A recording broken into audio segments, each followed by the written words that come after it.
Hello, chess fans, and welcome to our live coverage of Round 11 in the 2017 Tata Steel Chess Tournament here in Wijk aan Zee, Holland. Well, we still have Wesley So as our sole leader. I'm thinking of nicknaming him Solo, by the way, because he's been in first place for quite a number of rounds. He stands at the top of the leaderboard with a +4 score thanks to his victory in Haarlem. There's a chasing pack of 5 players who are 1 full point behind him, including Levon Aronian, Magnus Carlsen, Sergei Karyakin, Pavel Elyanov, and Wei Yi. So we're looking forward to a very exciting round. Here, the game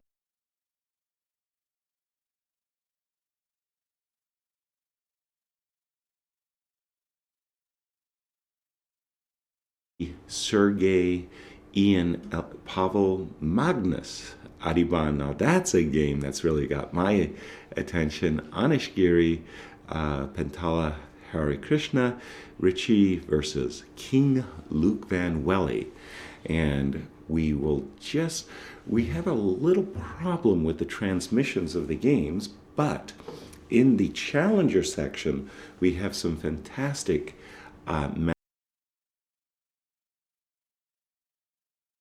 versus Niels Grandlius. Niels, I'll just say. Jeffrey Zhang, Ilya Smirin. A very big game there. Eric Hansen, Gawain Jones. Let me just turn to the game of Jeffrey versus Ilya, loading it up on my screen now. And what do we have? It looks like a symmetrical G3 Grunfeld. I'm not exactly sure what the name of that is. And Knight C3 on move 7. So they're just getting started in that game. Then I'm going to turn to Marcus. He started fantastically, 4 from 4. And he kind of leveled off a little bit, allowing the chasing pack to catch up with him. I've got the wrong game up on my screen there. Oh, they moved it. I see. Okay, just a second. Let me just actually bring up a game. There it is, Marcus. Yes, Marcus versus Niels. Okay, the game is underway. It looks like a Rui Lopez. Marcus has a very deserved reputation as a player who's well prepared in the opening and very, very strong indeed with the white pieces. So Niels will be tested today, and it is a Rui Lopez, bishop e7, rook e1, b5, bishop, and everybody's favorite castles, intimating that black is prepared to play, oops, the arrow went a little bit too far, is prepared to play a Marshall Gambit. We saw a lot of anti-Marshall play in the World Championship match between Sergei and Magnus, d2, d3, h2, h3, a2, a3. So the Marshall Gambit is causing havoc for the white player, and they are looking to play anti-Marshalls with this moves a4 and a3 and d3 and h3. It's all very mind-numbing. A4, B4. Okay, that's one of the main lines. I'm familiar with other moves in this position as well. But D4, D7, D6. And with this move D6, you'll see a lot of Levon Aronian's games on the black side. Black's idea is that white should be careful about this pinning move, bishop g4. Takes on e5 as one of the main moves, and white has done a lot of things, including knight b1, d2. So that game's still in theory, and let me just close my program, see if I can't kickstart it and log back in and see if I can pick up on the games of the Masters. Not yet. Still not yet. No, but wait, interesting. Let's look at the camera positions.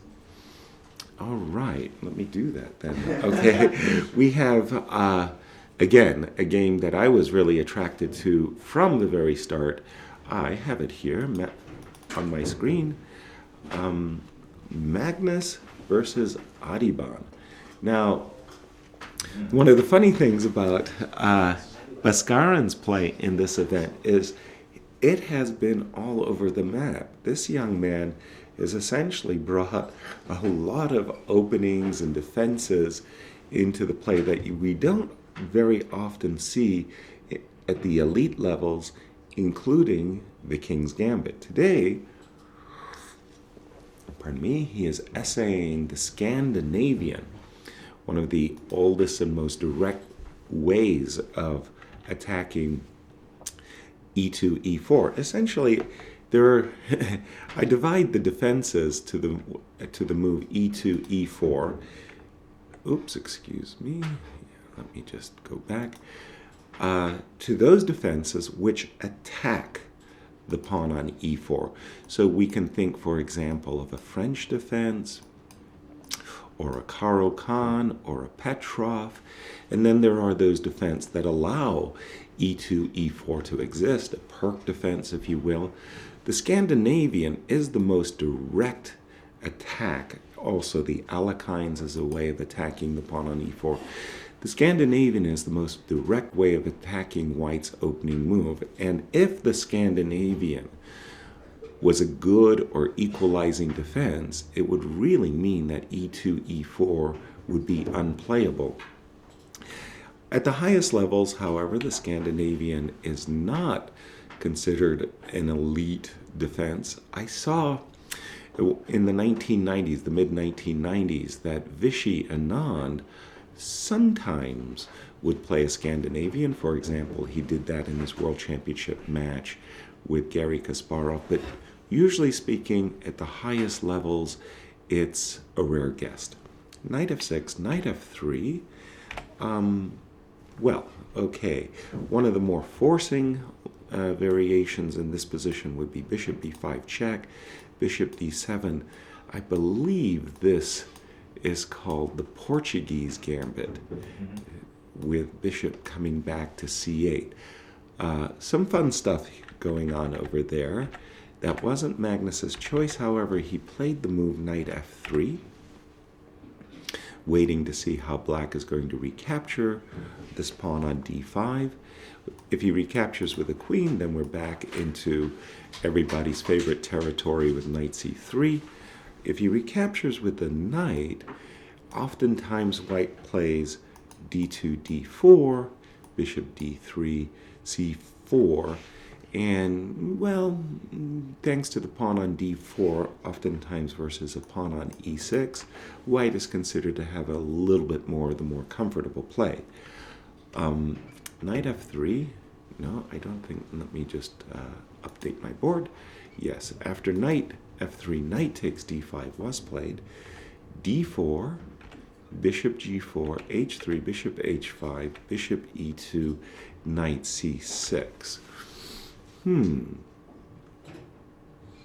My first thought is that strikes me as premature, but now I have to understand exactly why. I'm not too sure about this move, knight c6.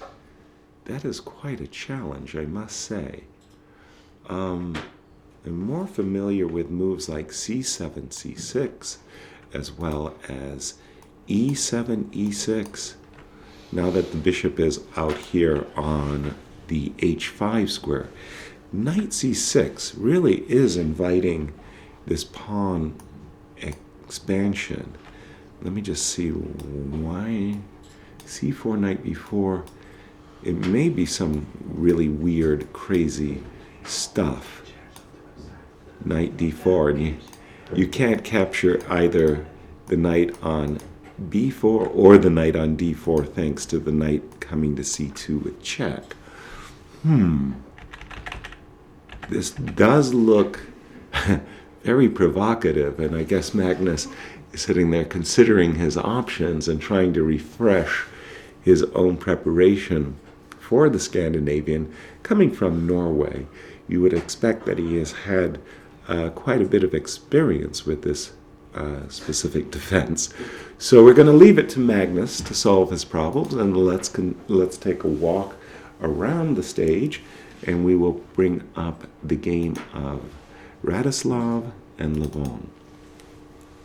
Again, Levon is in the chasing pack of players at +2, and he plays with the black pieces today. Let's see how this opening unwound. They've already blitzed out 18 moves, whereas we saw in the game of Magnus and Adiban, they were certainly taking their time at getting through their first half dozen moves or so. So, knight f6. Oh, a very standard Slav that we have. I'm trying to think of the last time somebody actually played into the standard Slav. It's like the move a7, a6 has just basically taken over. That's been the most trendy way of playing the Slav these days, and we very rarely see. But it's a nice guess to have. D takes c4, a4, and the players very quickly play all their way to a main line. We've seen this also many World Championship matches, but I'm thinking of the match in particular in Kalmykia between Vladimir Kramnik and Veselin Topalov, where this was played. Bishop h5, e5. Again, all of these very standard moves. Rook e8. Okay, rook e8. This is doubtlessly theory. I'm thinking of rook c8, queen b6, bishop e7, bishop g6. Rook e8 is a bit of a mystery move. Rook e8. Well, I can imagine in a number of cases this knight on d7 is not ideal. You could slip back to f8. The bishop could slip back to f8. Very unlikely that black is planning to play f7, f6, assaulting in the center, and he wanted to protect the pawn on e6. Okay, rook e8. Let's continue. Bishop d2. Looks like a normal move. Queen a5. Queen e1. Intriguing. Basically forcing an ending, and the players really, like I said, just blitzing their way to this position, and knight b8. Very standard maneuvering idea by black, as this knight on d7 isn't ideal, and black literally wants to bring it to a more active square, and c6 fits the billing in that particular case. But is this move, this whole idea, mistimed? The reason I ask myself that question is because after knight b8, it looks very compelling for the first player to play a move like bishop b5, preparing for when the knight does come to the c6 square to try to capture it and then maneuver the knight to the c5 square. Let's just continue the line for a second. Knight c6. I'm noticing that there's an idea of knight takes d4 in the position. For example, of rook fc1, a desirable move to be sure. Knight takes d4.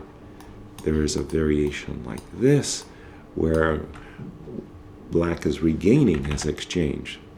So bishop b5, something like knight b3, like I said, with this idea of capturing on c6, and then putting a knight on c5. Let's see, rook c8.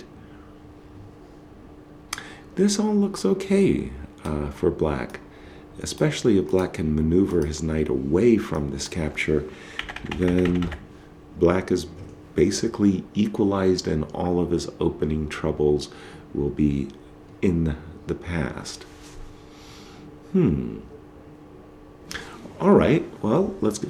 We have a question on the time control. Well, the time control, the players start with 1 hour and 40 minutes to make their first 40 moves, and they get a 30-second bonus for every move they make. They get a 30-second time increment increase on their clock from move 1 onwards. There's a second time control, and I believe it's 50 minutes after move 40. Again, with the 30-second bonus. And then finally, if I got it right, I'm not 100% sure, check the Tata Steel website, there's a third time control. You get a 15-minute bonus for the rest of the game, and the players will be playing on 30-second increments as well. All right, let's continue our walk around the stage, and let's come to the game of our tournament leader, Wesley So, playing black against Dmitry Andreikin. Dmitry is a very, very, very strong player, but he's certainly not having a very good tournament. He's managed only to draw all of his games, but he's sprinkled in 2 losses as well. So very poor results so far. But these are the championship rounds. 3 rounds to go, and a lot can happen in these next 3 rounds. So let's take it from the top. E4. Just a moment. E4 by Dmitry. E5 Wesley. Wesley uses the Berlin when he wants to be ultra solid. The Berlin is definitely his A game defense. Castles. Knight takes E4. Rook E1. Well, okay, Rook E1 was essayed by Magnus in his World Championship match last year in New York City against Sergey. In my view, he really didn't get anything, but who's to say that D2, D4, the mainline Berlin wall, the Berlin ending, is any better? I think that this has a lot more rich strategic options, but for both players, White's chances for advantage, in the words of Hikaru Nakamura, all the positions are drawn. Well, okay, so Rook E1, all right, Rook E1 it is, Knight D6, Knight takes E5, and again, all of these moves have been played from the World Championship match. I believe it was game 3 that Magnus played the move Rook to E2 instead of the mainline Rook to E1, which we're seeing today. And then only after Sergey had played the move B7, B6 did he step back with his rook. So what White is saying is that this extra tempo, B7, B6, is more of a weakening move than a useful one. Well, on such nuances, can White really aspire for an advantage? I'm very, very doubtful. Rook E1, mainline move, Rook E8 by Wesley. Bishop F4, Rook takes E1, Queen takes E1, Knight E8. This pawn, capturing this pawn, is ill-advised. After Bishop takes D4, there are very nice lines featuring Knight C3 and Bishop takes D3 that favor White. Hence, we see Knight E8, C3, D5. Now, this 4 versus 4, 4 versus 4 on the queen side, 3 versus 3 on the king side, very, very dry stuff. Trying to get an advantage is slim. Bishop D3, G6. Again, this has been played by many players. Black's idea is to simply bring his knight to G7, develop his bishop to F5, put his pawn on C6, and say, where's your edge? Knight D2, Knight G7, and let me just update the game before we go on to our next one, and we're updated. And nothing to say, but okay, this is a very dry position, very, very hard for Dmitry to show an advantage against the tournament leader. All right, let me go to Anish Giri versus Pantala Harikrishna. Whoa! Whoa! This, yes, okay, I know this position. Knight f3. Yes, this is a piece sacrifice that was featured in a game of Emir Sutovsky, and many other players have been going for this as white.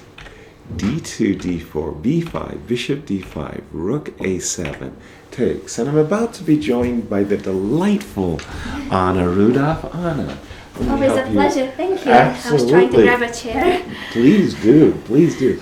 Hi, welcome to the Nice show. to be back. Absolutely. Here in Vakanze. Absolutely, Anna. I And think I'm half cut. I might move more to your side. okay, squeeze on it. Yeah. We have a very, very sharp game going on between Anish and Pantala. So this is a very standard position, and it's recently... It's a funny variation, isn't it? Yes, recently the move knight takes c1. That's become all the rage. In the old days, they always used to play knight f4 check. They thought, okay, that's a silly bishop on c1. It hasn't moved. Why am I spending all of this time going knight f6 to d5 to b4, spending all this time and energy to help my opponent? But the black players have come up with a very intriguing idea.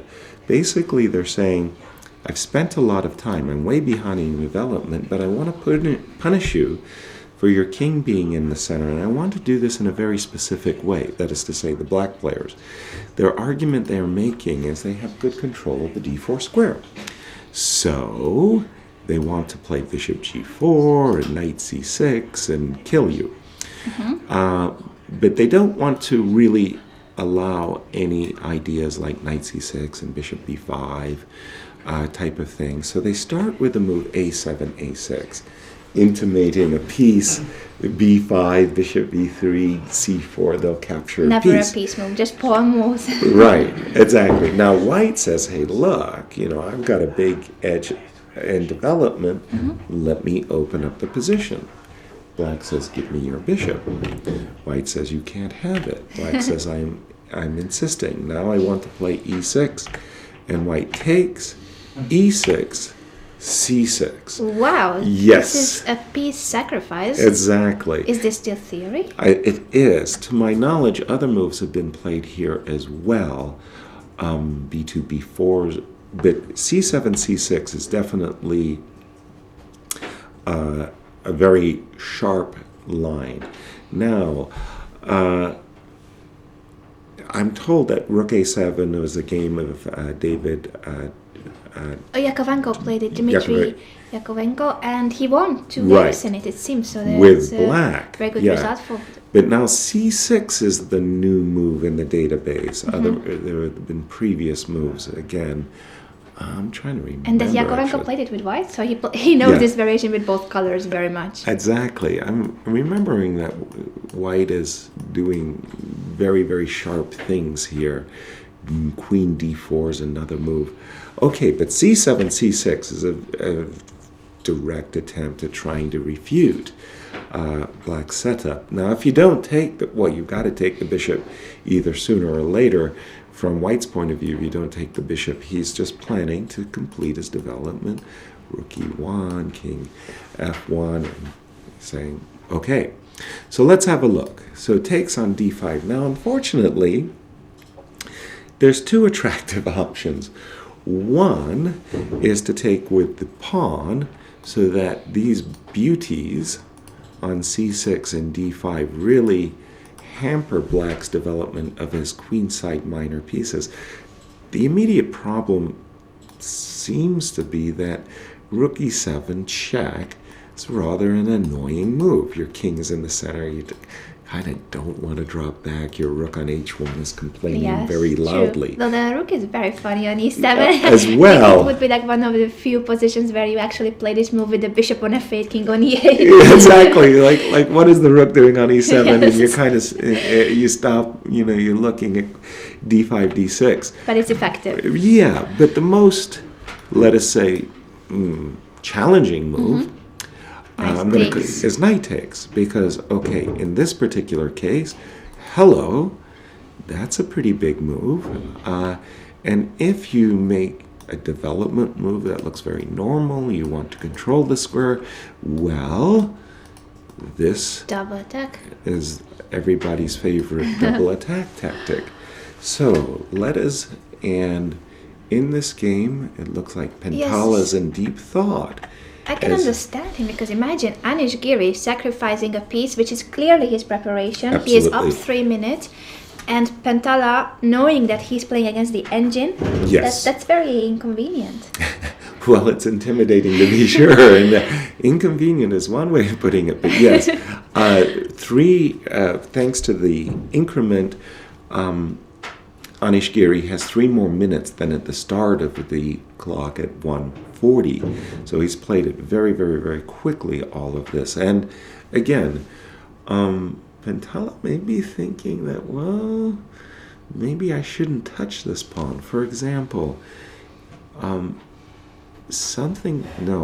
c7, I'm not sure. That looks a little bit weird. Well, the idea is that you're basically asking white if he's insisting on sacrificing the piece. If he goes back, you want to play knight c6. But rook c7 looks very strange. You're walking into bishop f4, and no. What other options do you think he has? Trying to develop the bishop, but then queen d4 is still in the air. Precisely. So, again, rook c... Well, this, again, looks like a terrible idea, but maybe, one of these days, if you don't take this bishop, bad things are going to happen. But it seems bad things are going to happen if you do take the bishop. But queen b6 is maybe a move, if you're not going to take the exchange, it's a move that you might want to think about. And next move would be developing the f8 bishop, castle, king side very quick, and then rook d8. If this bishop is not moving, then we will Right. take it after all. Exactly. So to complete the thought process, what you're suggesting is rook e1. Now, because the queen doesn't have this opportunity, bishop e7, king f1, castles, and black will be happy somewhat because knight takes e6. But I have the feeling... Waar wil je naar zoeken, user? Queen b6 might actually just find itself refuted in maybe some more direct way. For example, queen d4 directly. Queen takes d4, bishop c5 allows queen takes g7. Something of this nature. So you would sacrifice the piece even without the queens on the board. Even without the queens on the board. I'm just wondering, this just looks like a lot of free flow here for white. I'm suckered by all of those marvelous games of Michael Tal and a Sicilian where he sacrificed his knights on d5 and f5. Yes, indeed. Here, white already has 2 pawns, and again, a very serious lead in development. It's not going to be a lot of fun for Pentala. Well, let him stew in this very sharp line. And let me just make sure I've got this right. c6 is the last move.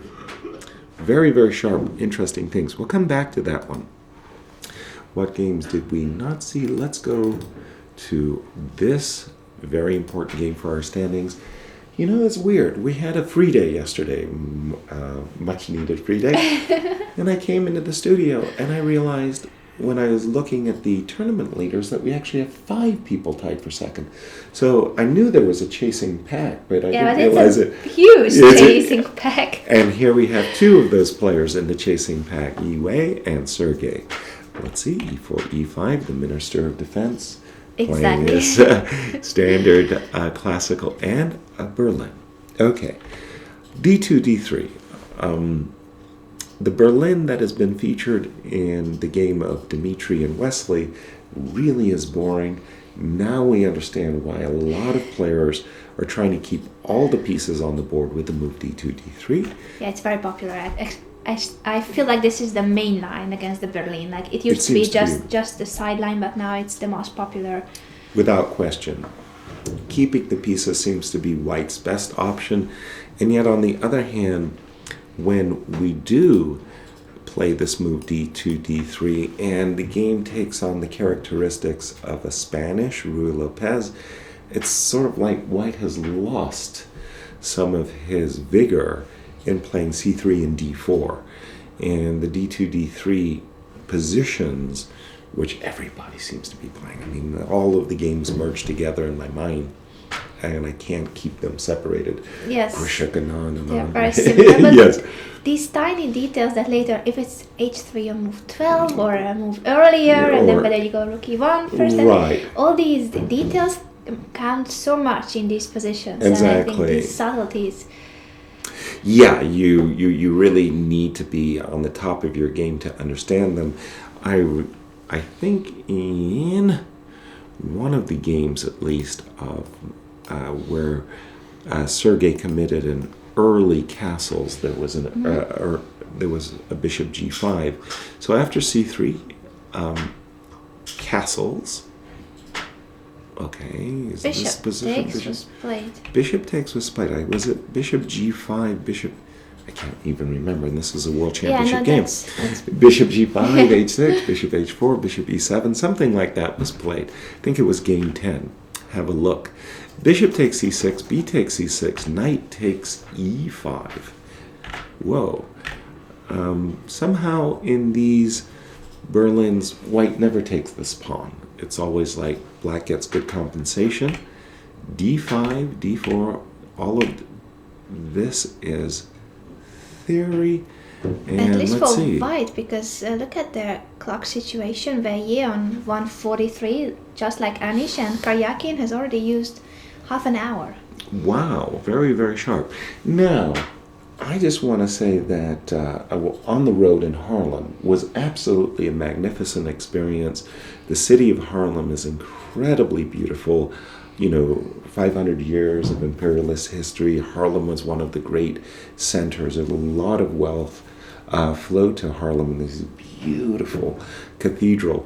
But the players played in the Philharmonie building on that magnificent ballroom stage. And I talked to a lot of the players about their experience, and they just said that staging was fantastic, that they felt it. It was epic, that brought out this feeling of not only great confidence, but that they were really honored to be in there. Exactly. We have some Yes, they video. loved it. Let's see the video first, and then we continue about the round and Haarlem. How Of it was in course. Haarlem.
Well, that certainly evoked some very, very nice memories. And again, thank you very much, Harlem, for making such a beautiful and welcoming Exactly, it was incredible. round. As you said, the venue was beautiful, and before that, we visited the Franz Hals Museum. It was also Exactly. impressive, the exhibition. I saw Levon Aronian was very impressed, and he was Yes. asking all sorts of questions to the tour guide about. Exactly. So this painting, what do you think that it's because of the? And he was really into like figuring out what the painters thought. Exactly. We were having a discussion, and so what happened? There was a very particular painter, pardon me, that Levon was really impressed with. So he was going around the museum looking for this guy. So apparently, in his early periods, he had used brushstrokes that were quite long, not so detailed, so the faces were not completely in focus. But then as the guy matured, he really got the flesh tones like perfectly. And Levon was excited, like, look, here's his early period. This is his later period. This is when he's mastered the art, right? And he was really making this effort to compare with the chess players. You see this early romantic period and then this gradual maturity in the painting. It That's was a really very nice nice. parallel. I Yeah. didn't see Levon in that hall, and he was explaining this. But this Yes. is really interesting how he found the similarity between the painter's career and the Yes. chess player's career. Exactly, and he really felt that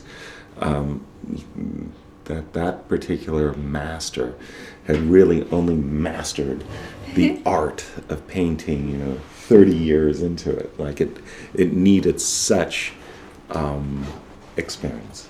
Okay, Just like chess. and check this one out. We have Richie doing his thing. This time H4. against King Lo. Started with Larsson's B2, B3, E5, Bishop B2. He's done this on a number of occasions. And then instead of coming up with some, what is this, Bishop D6 business, I think, how did it go? Bishop. Well, I'm trying to think Knight of F6 and Knight then F6 Bishop B5, first. Bishop D6. Right. And was this the game between Richard and Wei Yi where there was some crazy... Yes, and it's still theory. And So it's still nowadays this theory. is also theory. Well, Luke wanted to take his own approach, which is a very decent one, G7, G6, putting the bishop vis-a-vis the bishop on B2. You fianchetto your bishop, I fianchetto mine. Okay, well, And it's he fair obviously fair. prepared for this because this B3 is not a surprise from Rapport. Not at all. So knight F3, bishop G7, Richard seems to C4. be a bit exhausted. Seems like he would need a nap.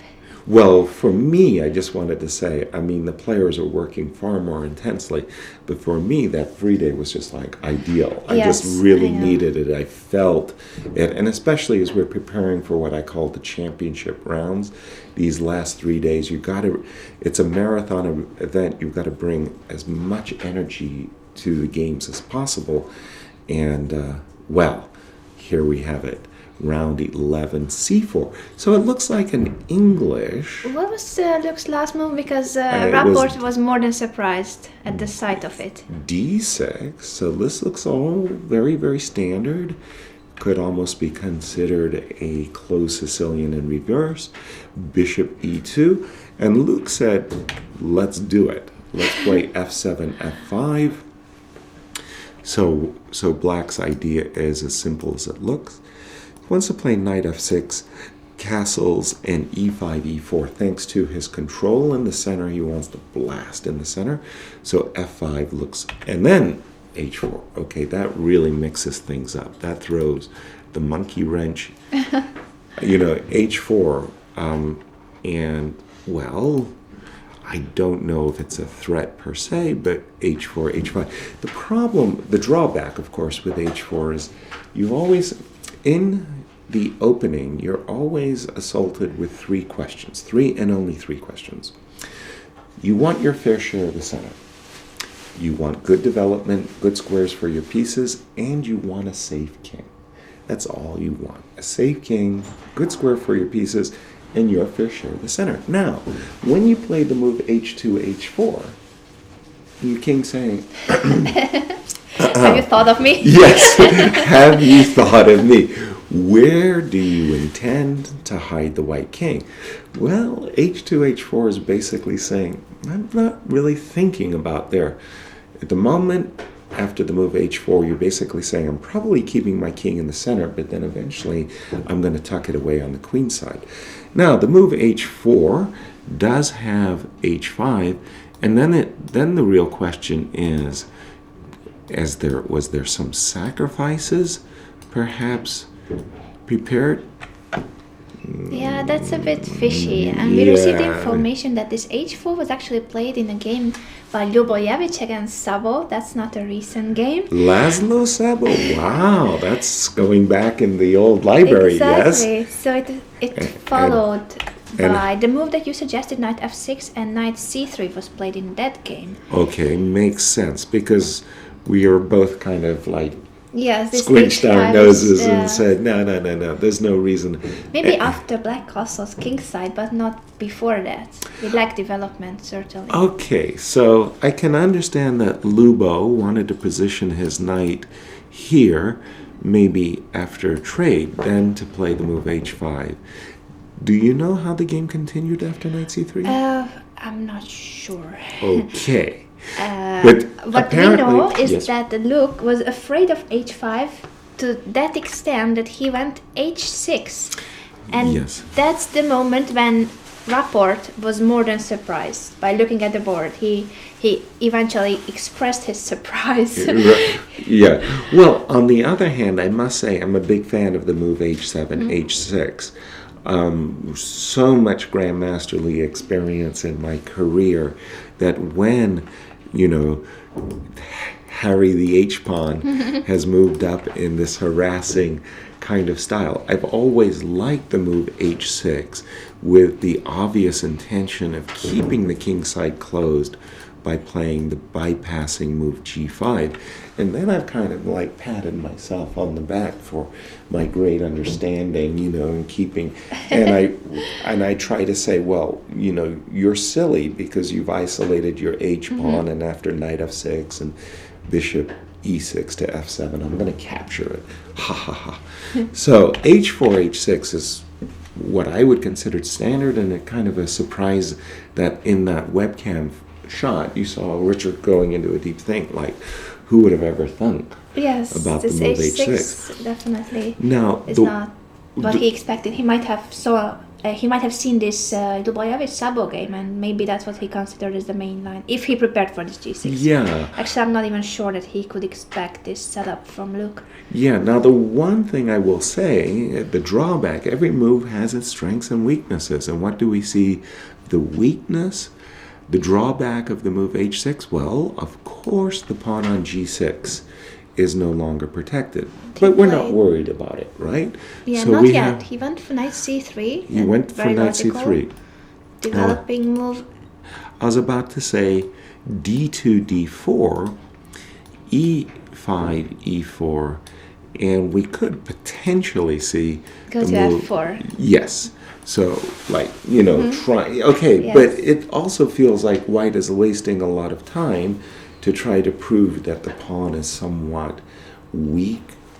It's hard to imagine that would really play very well. Bishop e6, bishop f7 would be one way of defending the potential weakness of g6.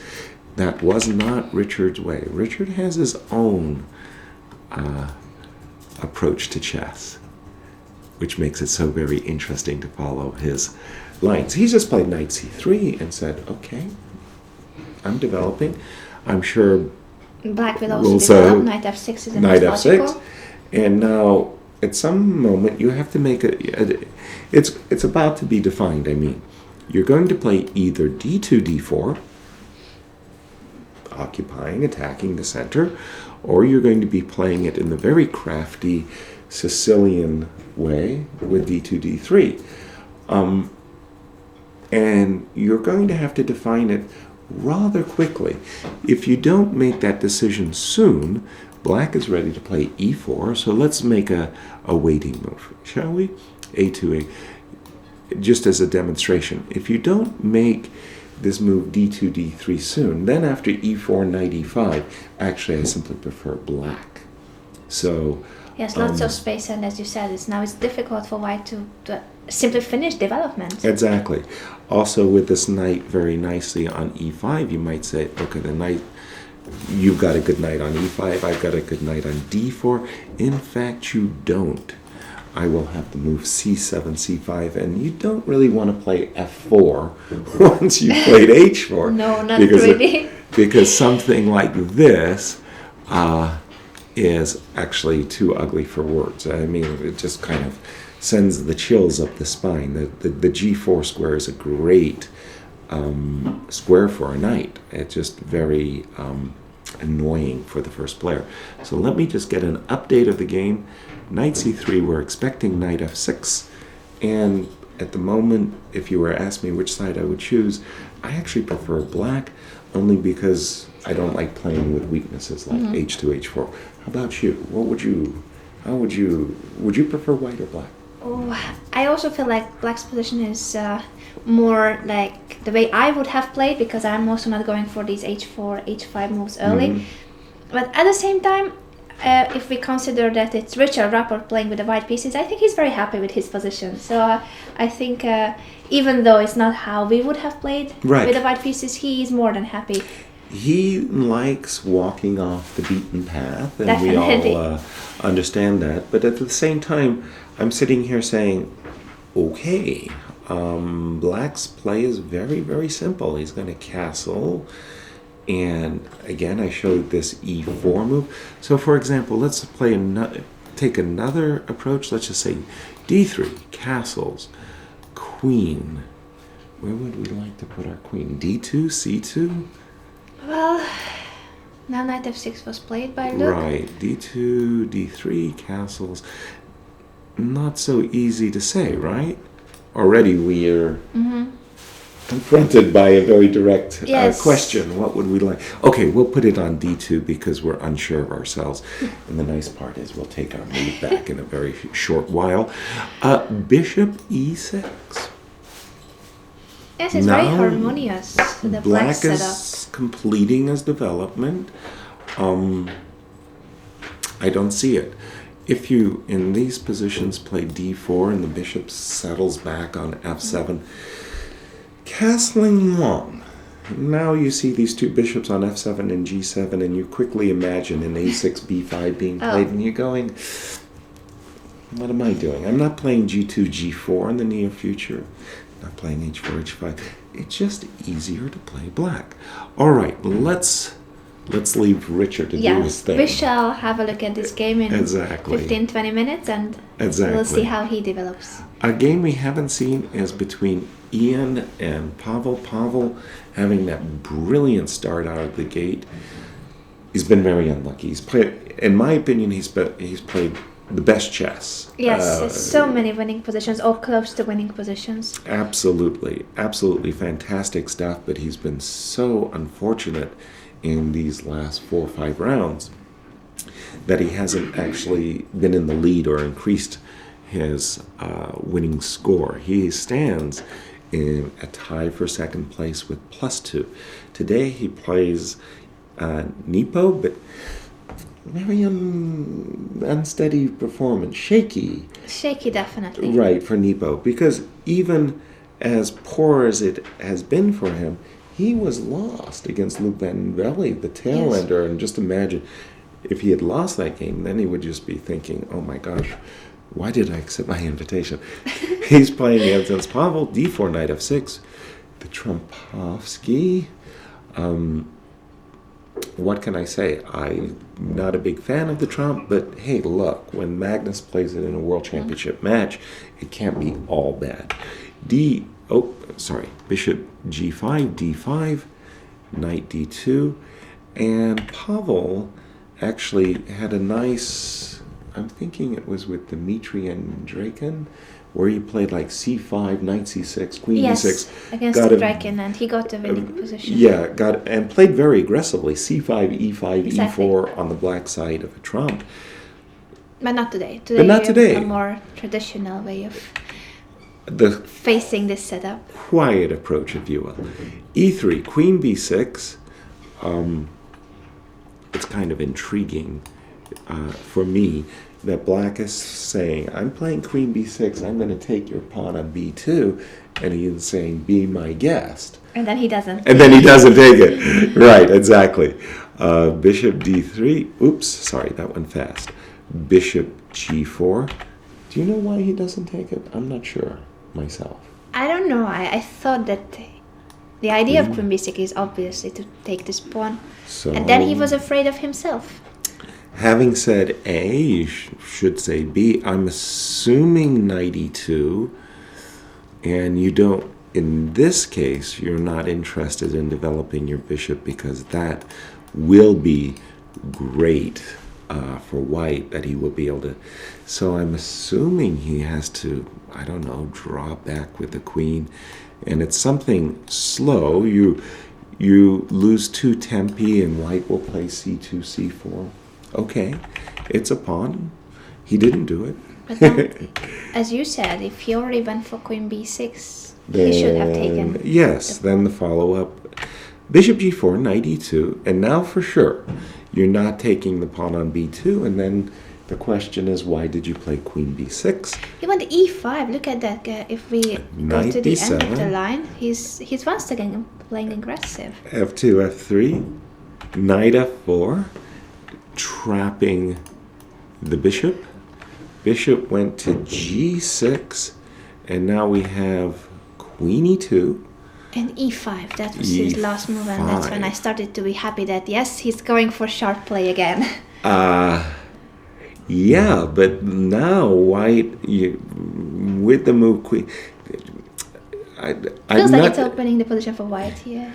Well, I'm not exactly feeling the harmony for black. Let me put it that way. So I'm going to take this bishop. You're going to recapture. I'm going to castle long.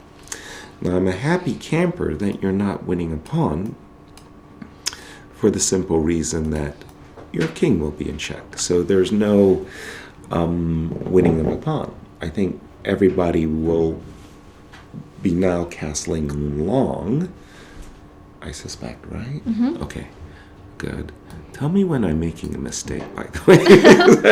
I'm feeling... I like your moves. Yeah, I like have it. nothing to complain about. Okay, so far so good. Now, here, on a good day, I want to play the move e3, e4. But I'm worried about this pawn on d4. I don't want to capture on e5 right away. So, how am I going to do that? How am I going to get an e4 without being overly concerned? Okay. Let's say I'm not. Let's say I'm cold-blooded about things, and I play the move e4. Okay. Now, if you take with the pawn, now I'm kind of happy, I think, because I'm not. Yeah, that's a horrible pawn structure. So you're probably going to take with the queen. Yay. Now I want to play knight b3, and you have a choice. You can put your queen on a4 or maybe back to b6. Let's put it on a4 because we like aggression, right? So we take and we take, and we play a move like king b1, and I'm a pawn down, and this is not going to happen. But you can see what I'm trying to do. I'm trying to take advantage of the fact that my bishop is on g5, the pawn is in the center, d5 and e5, while well protected, rely upon the supports of the knight. So white needs to get in something like this, and maybe a good prefacing move or starting move would just simply be knight b3. Okay, so preparation for c4, preparation for e4. I like the two bishops. I like that white has a little bit better. Yes, I also prefer white, and I feel the same way about black's position, that it's a bit dubious with this queen b6, then e5. Yeah, that those moves don't quite fit. All right, so we'll give Ian a nod. We'll check it back in with Pavel later. By the way, castles long was Ian's choice, and we'll see how he is solving his problems. Let's get back. Let's see the game of the world champion Magnus Carlsen. just a second. I saw that Adiban once again came up with something new. It's difficult, but every day he turns up with a new opening. True that very much. But a little bit of a poke. You play the Scandinavian against the well-known Norwegian world champion. Against the Viking, you play the Scandinavian. Exactly. Well, we left it at about these parts, and Magnus was having we actually left it at these parts, and here Magnus was having a thing, because this move knight c6, that's a really, I want to say it's an ultra aggressive move, because it really seems to say to white, come and get me, play the move c4 d5 a la tempo. And I was looking for a refutation, couldn't find it. And neither Magnus could, because he went for castle and then c3 he played. He's not pushing c4. Right. Just keeping it solid. Solid, but okay. Normally speaking, this is like a nice Scandinavian. I want to put it like that. So bishop e7. Let's have some fun. Knight e5. Knight takes e5 and bishop h5 was played. Well, I'm really shocked by the move knight takes e5. He must have been afraid of bishop takes e2, knight takes c6. I don't think that It's that not was working. knight takes c6, bishop takes d1, knight takes. This is just all equal. So why did he not go for this then? I think he was worried that after bishop takes e2, queen takes e2, knight takes e5, d takes e5, that he was worried that white, thanks to the E5 broad-shouldered e5 pawn, he will play knight to d2 and bring his knight to e4, and then white has space pressure, advantage is a comfortable position. Right, and this knight on d5 is a little bit, well, it's not, let us say, certainly fixed. It's not anchored to the d5 square because there's a c3, c4.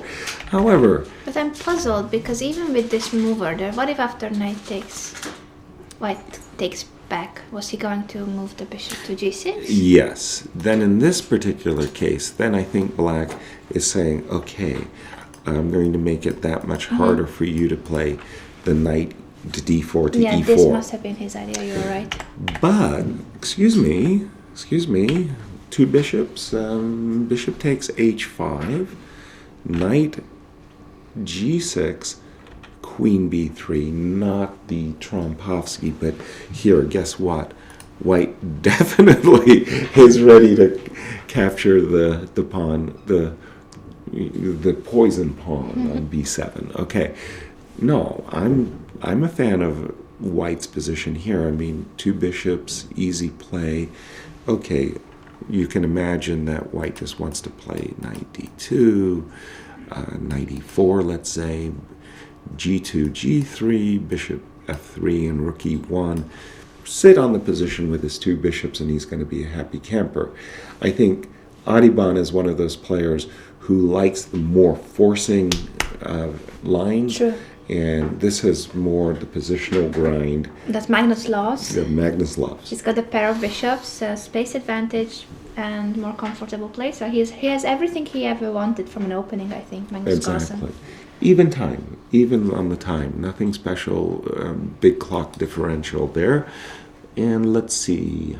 Let's go back to the game of Anish, because that was the great piece sacrifice.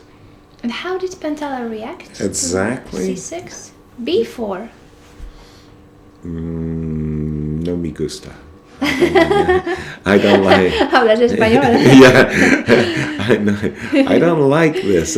First of all, the a6, b5, e6 pawns are basically saying to the knight on c3 that it doesn't really have, except for e d5, knight d5. Okay, but b4, queen d4, this knight is actually going to find a very nice home over here on the queen side. It's going to it's going to be supportive. ED5, ED5. I'm already at a loss for a suggestion, because in my mind's eye, I can see that this rook is going to come here, the king is going to come here, and how is black on earth ever going to develop all of his forces? Maybe a move like f6, rook e1. I can just putting some moves on Artificial castling. artificial castling. Still the bishop on c8, knight on b8. Well, especially the knight on b8. I'm afraid of Yes, the development of this piece. not making a good impression, but I don't see any other opportunity. You got to play f6. You got to be able to get your king out of danger, and bringing the rook to e7 seems to be a bit of a waste. Rook to e7 check. I'm not even sure I have to run and hide. I probably would, by the way. But king d2 is also on, because this potential move of d6 will probably provoke the rook to move again. I think f6. You got to. Bishop e7. He's offering the g7 pawn. Whoa, whoa, whoa, whoa, whoa, whoa. Okay, that's hard for me to He understand. wants to go bishop f6 and then rook e7. And then I rook don't know. e7.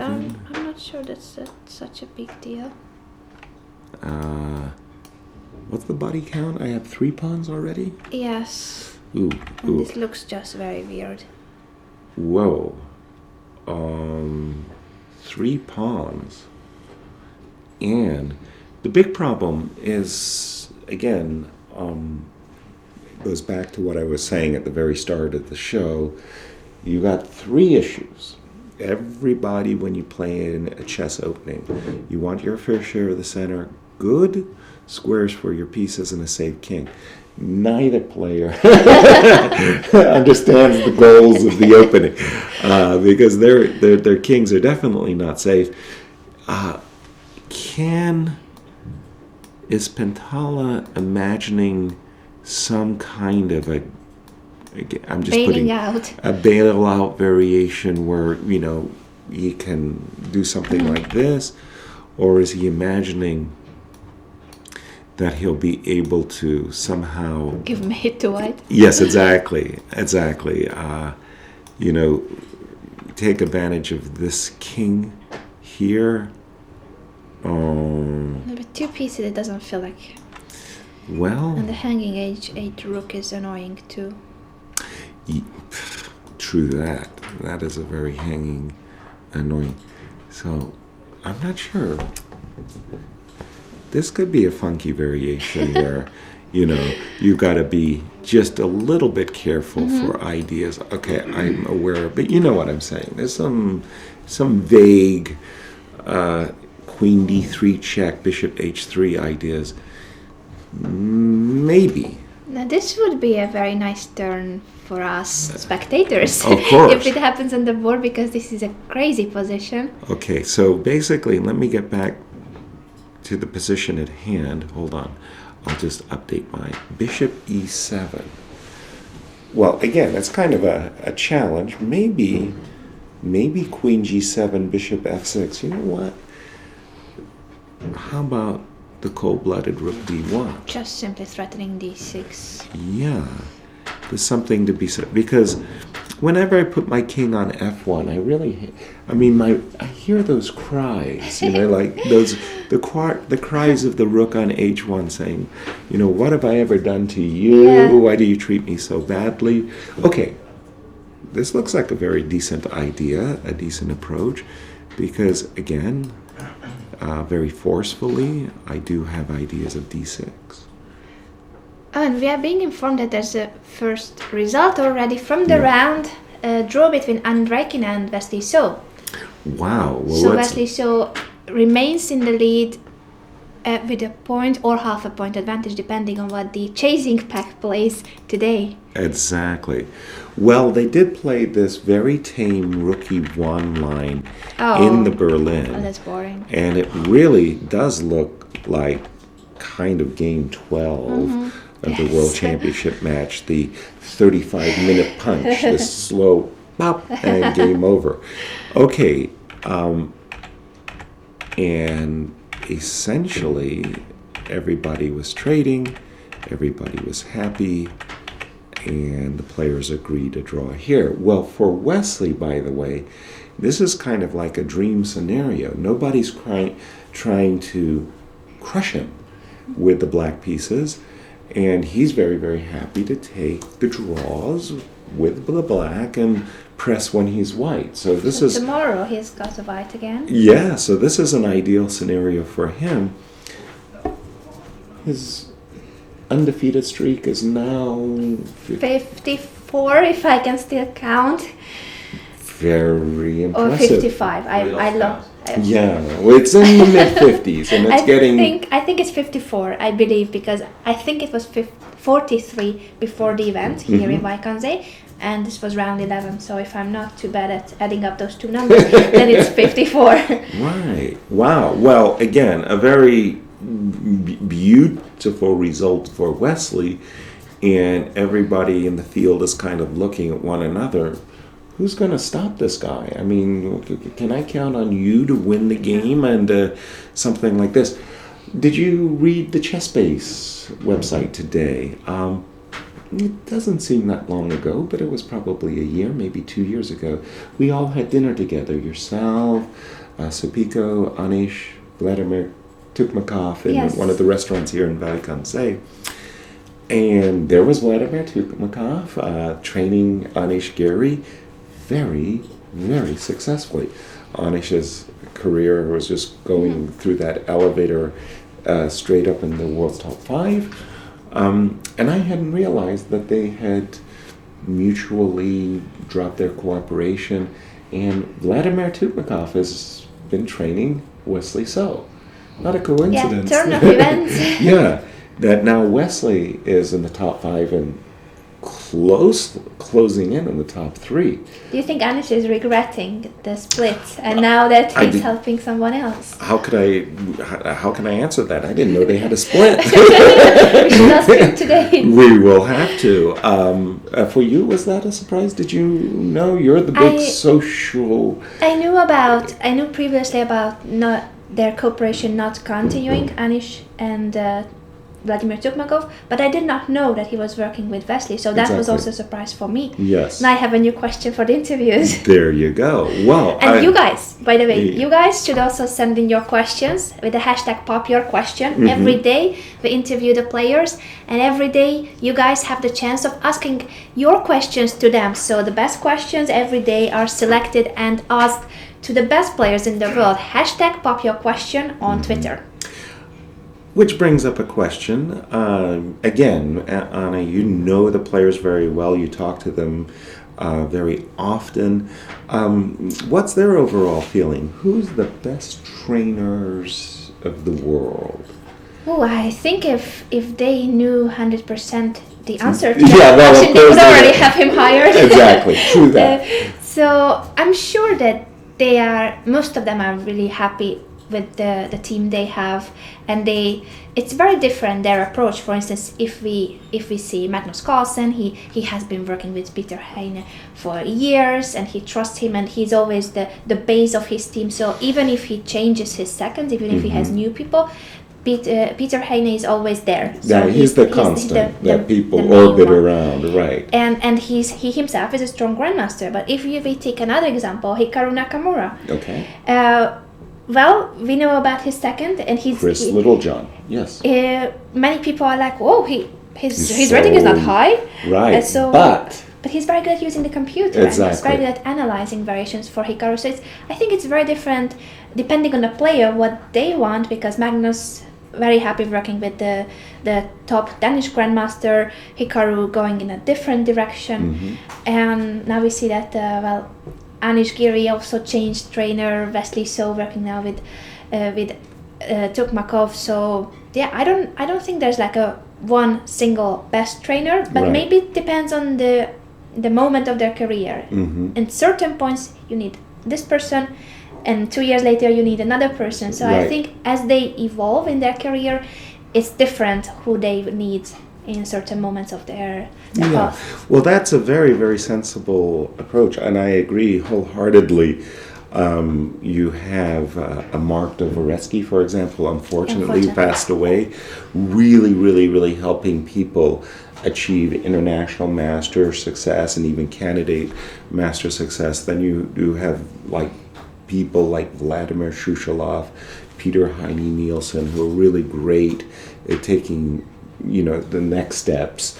And the Chris Littlejohns of the world. I remember Johan Hjartarson, when he, from Iceland, the Grandmaster, took on his team low-rated players who were brilliant with the computer and just they were keeping their pulse on the trending, fashionable variations. And Johan really wanted to keep up to date for his preparation. So it's this maturity, and you just as you get better, you'll like that. I like to change trainers. Interestingly, by the way, about Magnus, is he seems to work with a lot of people. I was having dinner last night with Nils, and he was explaining he was in a training camp, Yes, and he I knew was. that Sam Shanklin was in a As training well. camp, and I knew that Levon Aronian had Yeah, actually a few worked. years ago, and and the Gary Maxim Kasparov. Vasilyev, Gary Kasparov. Right. So he is expanding his team, and I think that's something that maybe surprised others. But I understand that from his point of view, the broader he can, it's like he wants to broaden his perspective, and he of course he's the best player right now in the world, but still he feels like he can improve. Absolutely. And I think that's what we love about Magnus Carlsen, that even though he's the number one, he has been the number one, he is the world champion, he wants to improve, and the way to improve is to learn from others what he doesn't have. So Right. he doesn't think that he's the best in everything, but he tries to take the best from everybody else. Right, and just to see the different approaches. It wouldn't surprise me if Richard Rapport has a training camp with Magnus so that Magnus can understand how Richard thinks about his game. Anyway, we do have our first result of round 11. Wesley So, our tournament leader, maintaining his +4 score, waiting to see if anybody will bring themselves up to +3. For Dmitry, a tournament that hasn't gone very well. I assuming he wants to see this at an end. This is the game of Bhaskaran. We've said that we like the he two had bishops. to go for rook b8 to protect the b7 pawn, and after c4, this knight Is going somewhere. Okay, well, let's put it on the obvious square, right? Knight f6. Now, we don't consider moves like bishop g6 just because we don't consider moves like bishop g6. Instead, we will maintain our two bishops. I'm thinking that the knight on g6 is kind of, well, let's It's a just bit call silly. it silly. And we just don't like this idea that one day we could provoke it. F3 doubtlessly is the best square, but I was thinking bishop e2. And no, I'm not sacrificing a pawn because I really am intent on playing bishop takes and queen takes. So knight f6 has been played. Now, if I do play bishop f3, can I be... Well, I've said it so many times on the show, but grandmasters do not walk into pins. Yeah, that would look like a pin that's difficult to get rid of. Yeah, well, yes Or you and think it's no. safe? No. I have a heightened sense of danger, my dear. I don't know about safe. I can, it's not, well, one way of thinking about it, it's not so easy for you to attack. I agree. So maybe, So, well, bishop obviously I would takes. rather play bishop f3. Oh my gosh. Oh, he has taken the knight. Wow. That's a surprise. We thought that Magnus was Definitely. going to play for the pair of bishops. Definitely. Well, if you're going to do this, you're actually Takes grubbing a queen pawn. a4, exactly. So this is his way of grabbing pawn. Instead of the pin, he Yes. gives up the bishop. He doesn't mind not having the pair of bishops anymore, and now he will take the a7 pawn. Well, again, I'm a pawn grubber myself, but I would have really thought this decision over. The a7 pawn isn't the worst pawn in the world to lose in such positions. So, for example, queen d7, queen takes a7, castles. And black is ahead in development. Right, and you're kind of wondering, what is this queen actually doing on a7? I mean, queen c. Oh, pardon me. Let me make a move so I can show. Queen here, and well, that's pretty embarrassing, isn't it? No, I won't do that. But Yes, very I'm not happy about this decision strange either. approach. Maybe it's okay. Maybe it's okay. I mean, Magnus, if he ever gets him, then moves knight c3, bishop e3. Well, then he'll play queen a4, and he'll be a very safe pawn up. But I feel that this is there's very good compensation here. Yes, and actually this is what Adiban was looking for. As Yes. you said, that he likes to have a position where he can go for direct variations. So that's Yes. why we were saying that Magnus Carlsen, with a pair of bishops, space advantage, better pieces, he was happy. That's the kind of position he He loves. likes it. Yeah, And now we will see a Well, completely doesn't- different approach. exactly. Well, again, knight c3 looks forced, so that, well, I mean, black would like somehow to be able to play rook a8, queen takes b7, rook b8 without allowing queen f3. So you have to make some kind of a hindrance, like queen c6. But queen c6 walks into queen a4, and the nice part is that when you do play this move, rook over, you get to grab that pawn on d4 and be happy. But c7, c5 takes on c5. Well, I don't see an actual refutation, of course. But it just looks somehow wrong.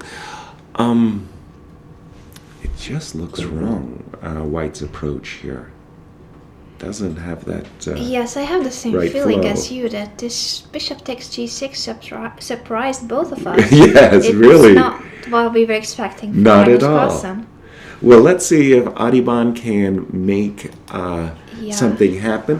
What we're going to do is we're going to take our first break, but before we go on a break, I really want you to tell our viewers how they can entertain us and themselves with social media, please. Anna. Definitely, the hashtag is still pop your question. For the entire event, we have the hashtag Tata Still Chess. So Tata Still Chess is to discuss what's going on in the games. But if you have questions to the players, then we have a separate hashtag for that. Right. Hashtag pop your question. And every day we select questions, the best ones, to ask to the top players that are Exactly. here. And we will show you one of those videos. Actually, Adiban is also featured in the video. He's Okay. answering the question, what would he be if he was not a chess player? So what career he would have chosen? All right.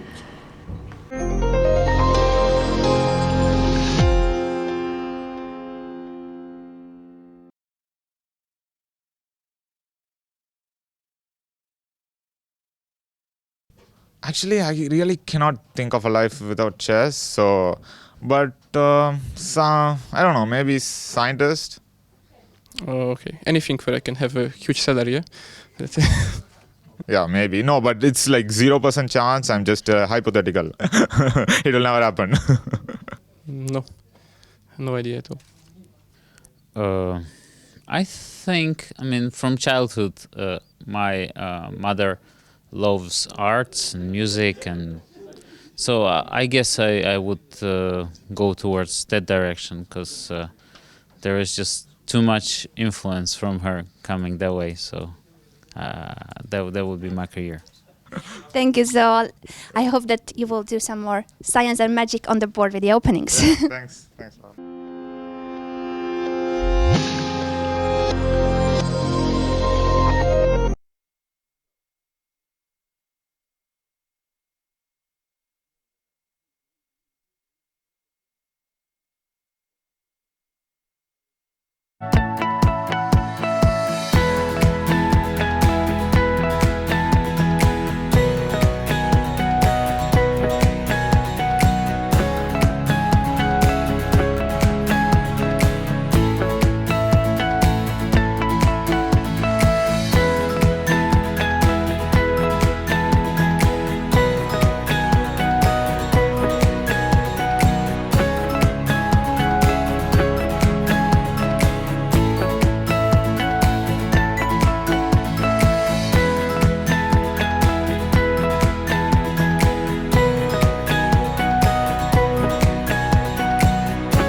do you do before the game? Would you prefer intense preparation till the last minute or to go for a walk on the beach?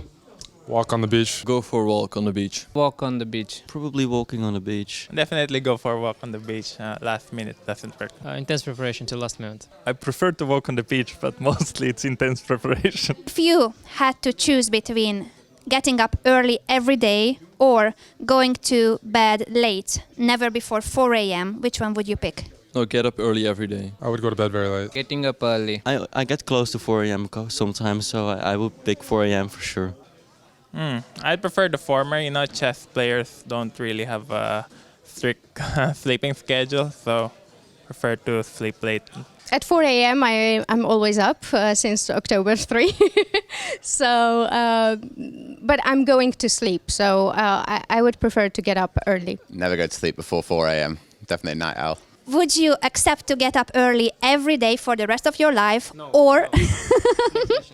Next question, no. The other option. Would you rather work with a second who doesn't speak any language that you understand or to have a very slow computer? Second, who doesn't understand. Yeah, we don't have a language. I'll take that. Chess has its own language. Probably take the second who doesn't speak any of the language I speak. Facial expressions, something like that. But I just can't use something slow anymore. I'm too addicted to the computers. Half my seconds, I don't understand what they're saying. I tend to bang my laptops if they're not working. Would you prefer to play a chess game against Bobby Fischer or to beat Magnus Carlsen? First one? Win against Magnus Carlsen. Prefer to beat Magnus. Beat Magnus Carlsen. Bobby Fischer. To beat Magnus. Beat Magnus. Bobby Fischer? Because that's not possible.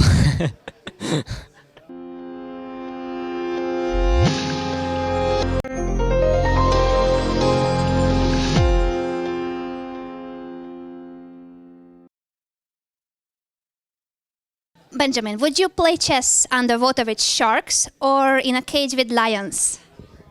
Probably underwater with sharks because I'm scared of them. Want to get rid of it, that fear. How can I play with in this situation? Cage with lions? Maybe with lions. That's both scary. Actually, also playing, I can say, is a little bit like playing cage with lions, so it's closer to me. Probably with sharks because I might swim. Not a pleasant choice. In a cage with lions. Okay, I picked the lions. Hard to say. Well, lions, if they're well fed. Yeah, lions probably. In a cage with lions. I might look at them like, mercy me, please. Would you prefer to participate in the Tata Steel chess tournament or to go on a date with a supermodel? I've already made that choice. I'll definitely go on a date with a supermodel. Cara Delevingne. Yeah, that's my pick. Tata Steel. I have a girlfriend, so I will go for the tournament, no matter what. No, I'm not very used to dates, so I prefer to play in the Tata Steel. You know, this very prestigious event, so definitely come back here. Well, I'm already married, so of course Tata Steel chess tournament. If we offered you that you don't have to take interviews ever in your life for 50 rating points, would you accept that deal? I might, but you might not. So No, I like doing interviews. No, because rating is not permanent. I get it back or I can lose it. So That's not for me. Of course, interviews. Any interview is fine for me. yeah, definitely interviews is part of the job. If it's only a temporary 50-point loss, I'll take that. Interviews. You like interviews? Okay, first of all, I like 50 rating points, but interviews are also nice.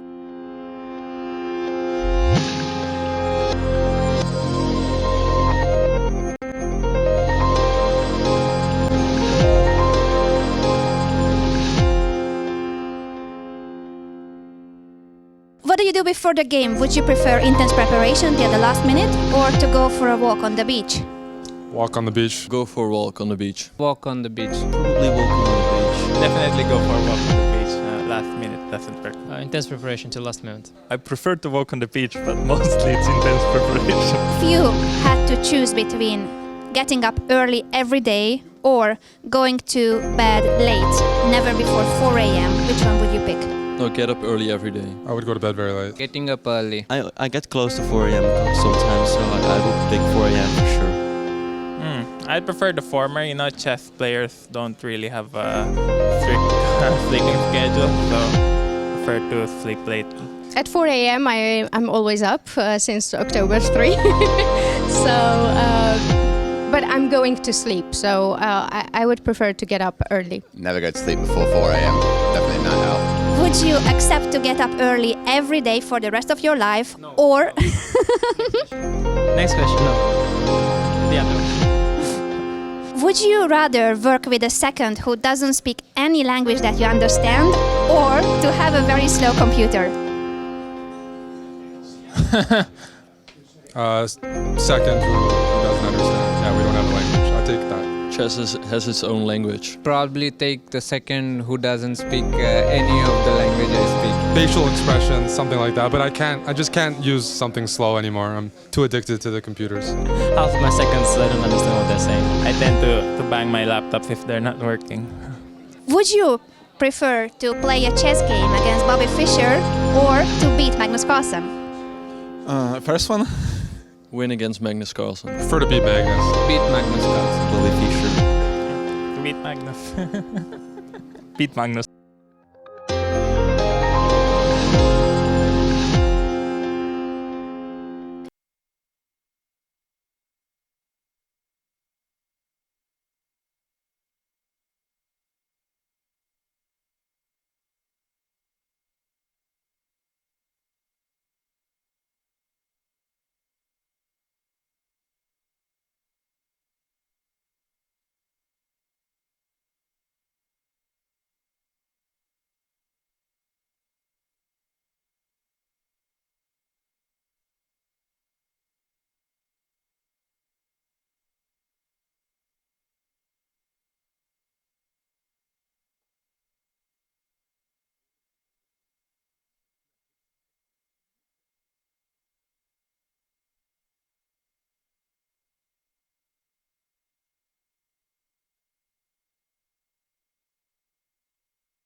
Hello, chess fans, and welcome back to our live coverage of the 2017 Tata Steel Chess Tournament here in Wijk aan Zee, Holland.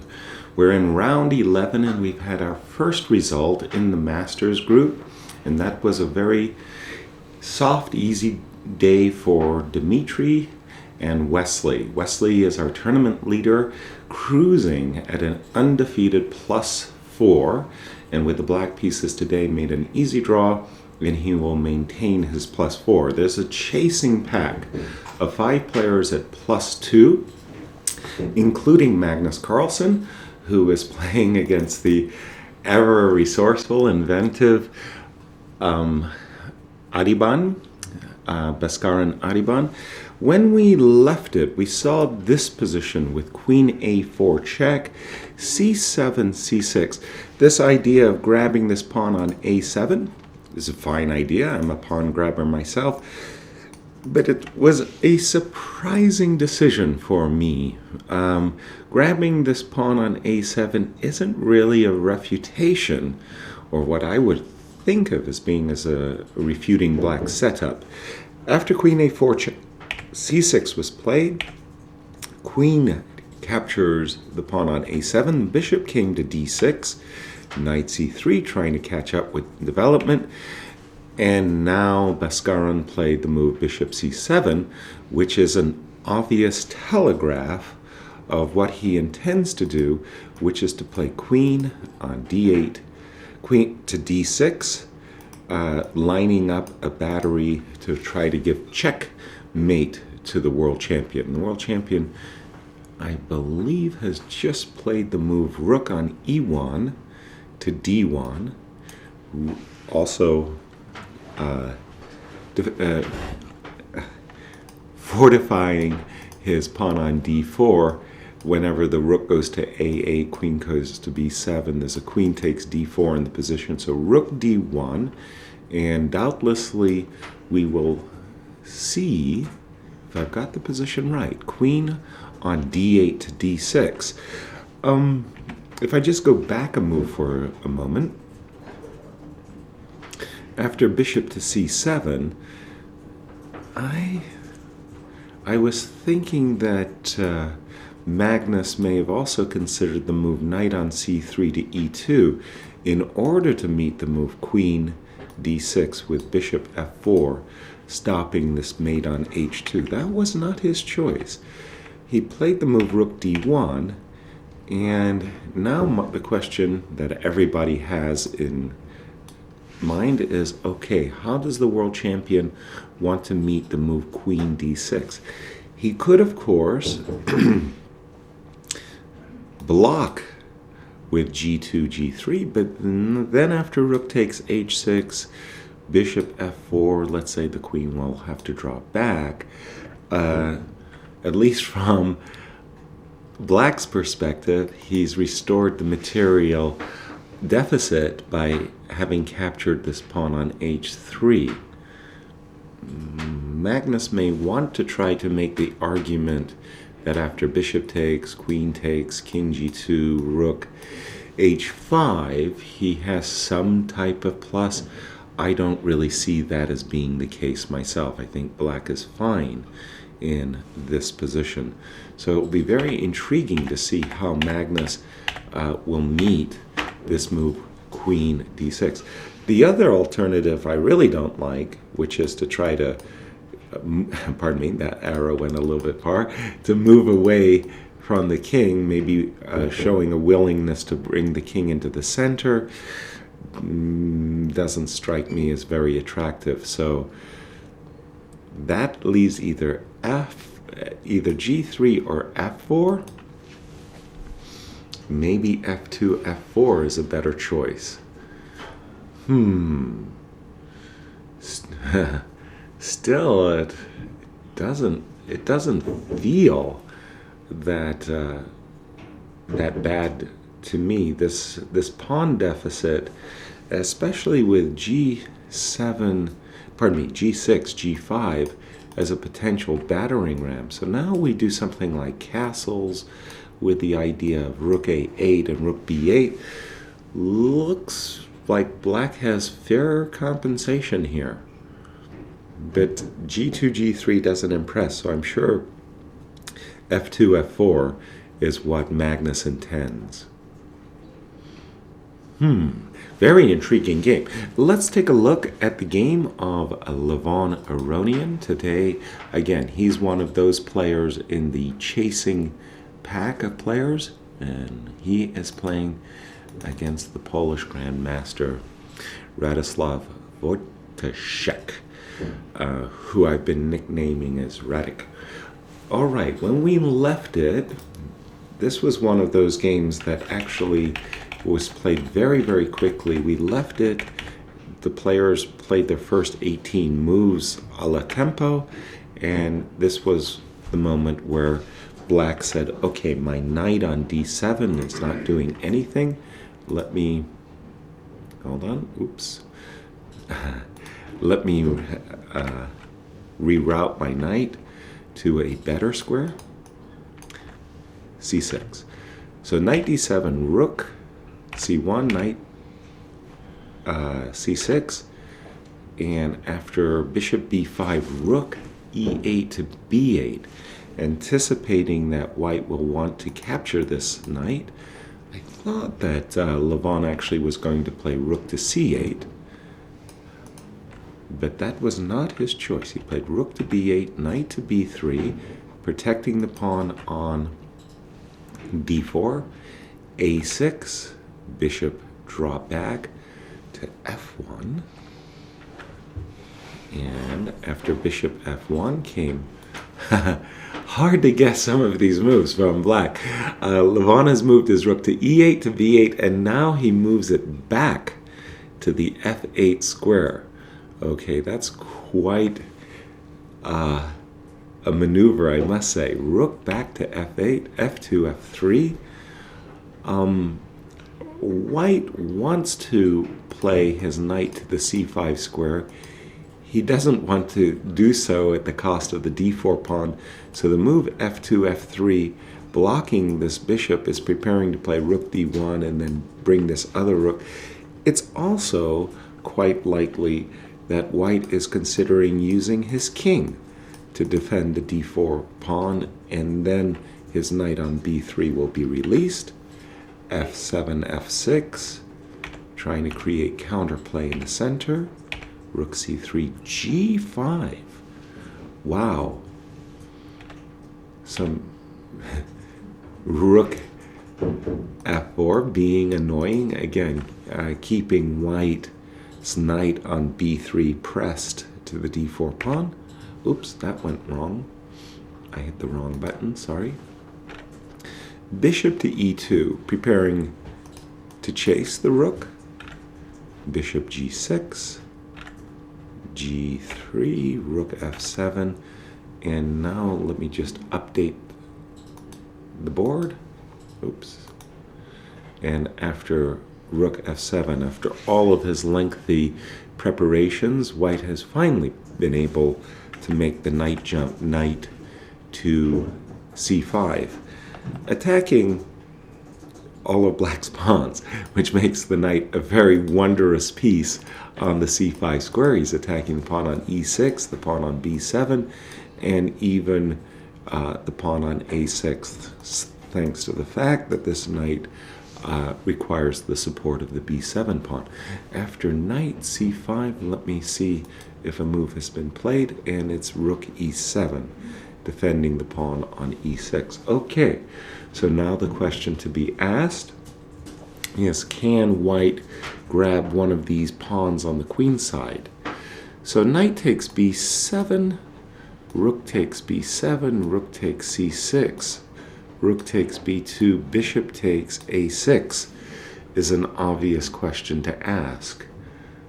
Can White afford to go pawn grabbing?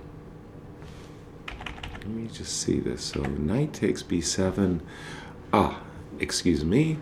Knight takes d4. I'm pretty sure will be Black's answer. And rook takes d4, rook takes b7, b4. Okay. Some kind of small edge, I'm going to say, for White. not really anything great. Black will bring his king to f6. White will rely upon this pass pawn. But it doesn't feel like this is that much for the first player. So let me go back and see if I can't do something better than I just did. Well, this is kind of annoying, to be sure. White's bishop on e2 isn't making that great an impression. I'd almost prefer that the bishop would be eyeballing this pawn on e6 vis-a-vis f1 and h3. My first impression is that black is actually okay and that the position is fairly balanced. I do like this knight on c5 very, very much, and white, there are some line where white could play. Okay, let's see this one again. Knight takes a6, knight takes d4, rook takes d4, pawn takes something of this nature where if white is able to get in the move rook c6 in a nice way, being able to attack the pawn on a6, he might be able to wrest an initiative. All right, let's see the piece sacrifice game between Anish Giri and Pentala. Oh, interesting. The players have actually, Anna Rudolph and myself, we were looking at this position, and the players played right into the variation that we first looked at, which was rook e7, check, king f1, queen takes f6, returning the piece, rook g8. And black is banking on the fact that, okay, for his slight material deficit, he'll have some play against white's king, but black also has issues. His pieces are not that good at the moment, and after the move rook g8, let me update the position. Rook g8 is the last move, and let me just check the clocks. 1 hour, 9 minutes for Anish, 36 minutes for Pentala. Intriguing position. Is there enough compensation? Well, again, we can see ideas for black, which include, well, somehow this bishop, this bishop on c8, it wants to be able to go to h3 or maybe even to f5 and then to d3, but you've got to watch out for this pawn. It's still on the board. Knight b6 will not work, unfortunately. This knight would love to go to b6, but the queen is ready to go to b5 with a check. Rook on h1 is not working. Well, a very complex position. My first instinct is that you would like to have white, but you need to find a good consolidating move as white. Here, something, I'm not so sure, like h2, h3 looks a little bit slow, of course, but on a good day, you want to play g4, maybe king g2. This is actually much more of a sharp position than I anticipated it turning out to be. I didn't think that black's position was worth investigating. I thought that white was actually doing a lot better, but he's going to have to find some very good moves here to consolidate his material advantage and to protect his king simultaneously. h2, h3 is a very slow way to do this. You'd like to find something a little bit more active, but we'll see. Let me go to the game of Wei Yi. He is playing against Sergei Karyakin. Again, both players in the trailing pack. Now, this was a very different Berlin This was a bishop c5 Berlin, where somehow white just snipped the pawn on e5. And he doesn't often get a chance to do that. We left it in a theoretical position like this. Players have played actually quite quickly for, well, it's only 16 moves. I'll take that back. Okay, knight takes e4, d takes c3, queen f3. Okay, this is getting very interesting now because, I mean, white is really piling up the pressure on this pin piece. Bishop b7 by Sergey. Bishop takes f6. If knight takes f6, check. Queen takes f6, and thanks to this discovery on white's queen, black is doing fine. Bishop takes f6 was the Chinese grandmaster's choice. Bishop takes, queen takes, knight d7. All right. Okay, so this is an exchange sacrifice by Sergey, but he's counting on the opportunity of playing c3 takes b2. Let's see how such a line might go. Queen, say to g5, maybe there's a better choice. Knight takes, pawn takes, rook. Well, this is just very good for white. I don't see why white shouldn't be winning that. I have to do something better than that for Sergey. Knight d7. I'm actually looking at something that maybe I shouldn't be looking at. No, this is a silly looking move. Queen e6 takes. I was just trying to get my rook to do something here, but why did I create a weakness? If I wanted to trade queens, I would do it in another way. Pardon me, just a second. I would do it in this way. No, I just don't think I would do this at all. Pardon me. Takes. And again, I'm in exchange down, and I don't think that this is great compensation, at least in this case. Oops, I can imagine I get an active rook. But playing for a draw, to be sure, so something went wrong here for Sergey. I'm just... He took on d4. Maybe this was not the correct move. Maybe he should have chosen bishop f5 as a way of defending this pawn. I'm not exactly sure what he missed, because white's play is very, very direct.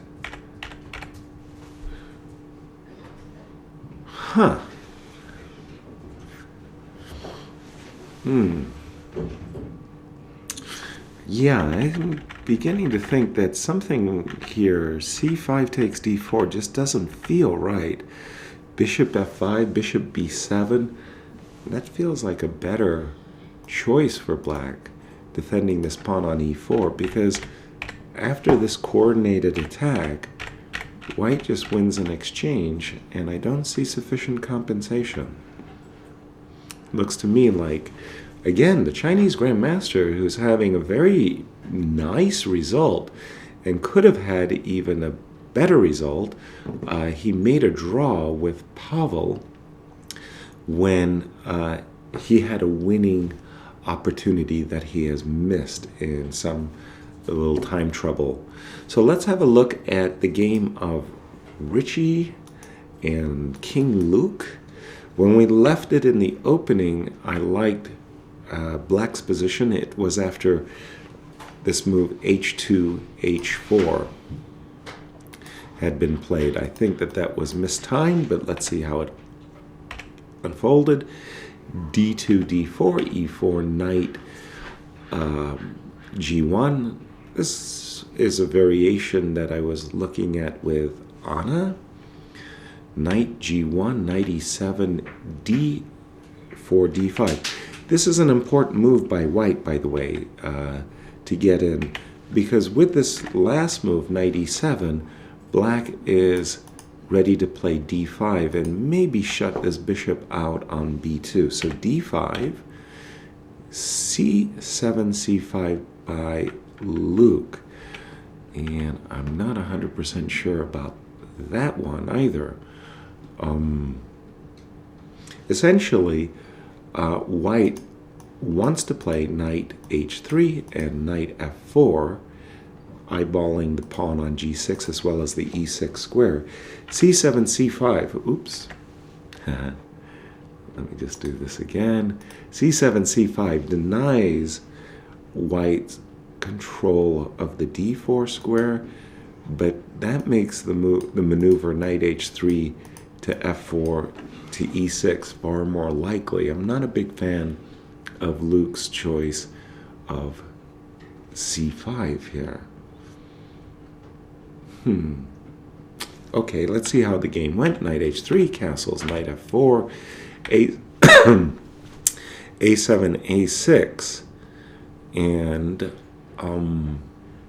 I actually like white's position. I like the idea of playing g2, g3, king f1, and king g2. This knight on f4 is more than annoying, and it's very likely that black in the very near future is going to play g6, g5.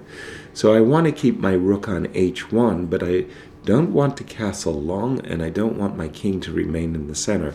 So g3, king f1, king g2 would be my approach to the position, and I prefer Richard's position at this moment. g3 isn't the only approach. Something to be said for this queen finding a better square. You always, in such positions with this long diagonal from A1 to H8, you're always thinking about how you can create a battery there.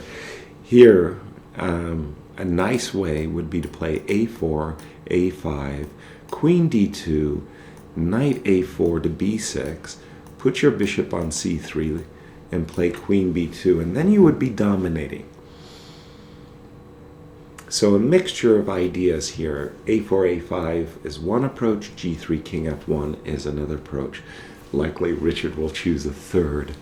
All right, let's take a look at another game of our tournament leaders. I'm going to, by the way, if I haven't mentioned it already, Dmitry Wesley So is our first result in the Masters.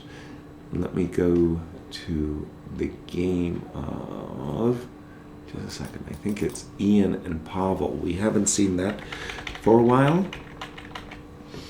We left it after both sides had castled long. C2, C3. Okay. Intriguing. Rook E8, Queen F2. Looks okay. F5. All right. Queen back to G1. That's a surprising move. Queen back to G1. Okay, black has ideas like G5, followed by F4, trapping the bishop. So you'd almost think that white would be inclined to retreat right away with bishop G3. Queen G1. I can imagine that Ian is considering his bishop coming back to F2. I'm not sure. I understand. Maybe with the move Queen G1, he's looking for an opportunity of perhaps playing the move G2, G4, trying to utilize his light squared bishop. Knight comes back to F6. Now bishop G3. Okay. This stutter step is a little confusing. I thought that he might have been playing for the move bishop F2 with ideas like E3, E4. Okay, bishop g3 was his choice, bishop d6. Now the move e4. Wow, knight h5, bishop f2. Very hard to guess the moves of the players. Knight f4, bishop f1. This looks like almost a position I may find myself in a Fischer random game, where somehow at the very start of play my rook and queen and bishop have been placed alongside one another. It's not usual that you'll find the players voluntarily putting themselves in such positions. Normally speaking, this rook would at least be developed on the e1 square. So after this, e takes d4, and let me just make sure I'm up to date with the players. I am not. Bishop takes d4, and bishop c5. So this is the position we have on the board. The queen on g1 just makes a very strange impression on me. I'm not sure exactly what Ian has in mind as a means of gaining an edge. Maybe he's looking at some line with g2, g3, trying it. This knight on f4 makes a very pleasing impression, so I want to get rid of it. The knight went back to e6. I'm not sure how impressed I am with a position like this. Isolated queen pawn, but so many pieces on the first rank by white. This looks just fine, I think, for black. Black intends to play moves like rook d8 and d4, or possibly even d4 right away with knight a4. No, I think that Pavel is going to be pleased with his middle game prospects here. All right, back to that game of Anish Giri. After the move rook g8, still no move by Anish. I've been looking at h2, h3, and to find some consolidating moves. Anish is trying to do the same. And let me go back to the game of Magnus, because I was so curious how Magnus was going to meet the move queen d6. He played g3. Whoa! That is a surprise. So g3, rook takes h3 was what I thought we would see. I looked at very quickly at rook h3, bishop f4, queen back, and some position like this where I was saying Magnus may try to argue an advantage. I don't believe it, but Bhaskaran played a very sharp move. He played the move queen d7, and again, the young man from India is telegraphing his punches.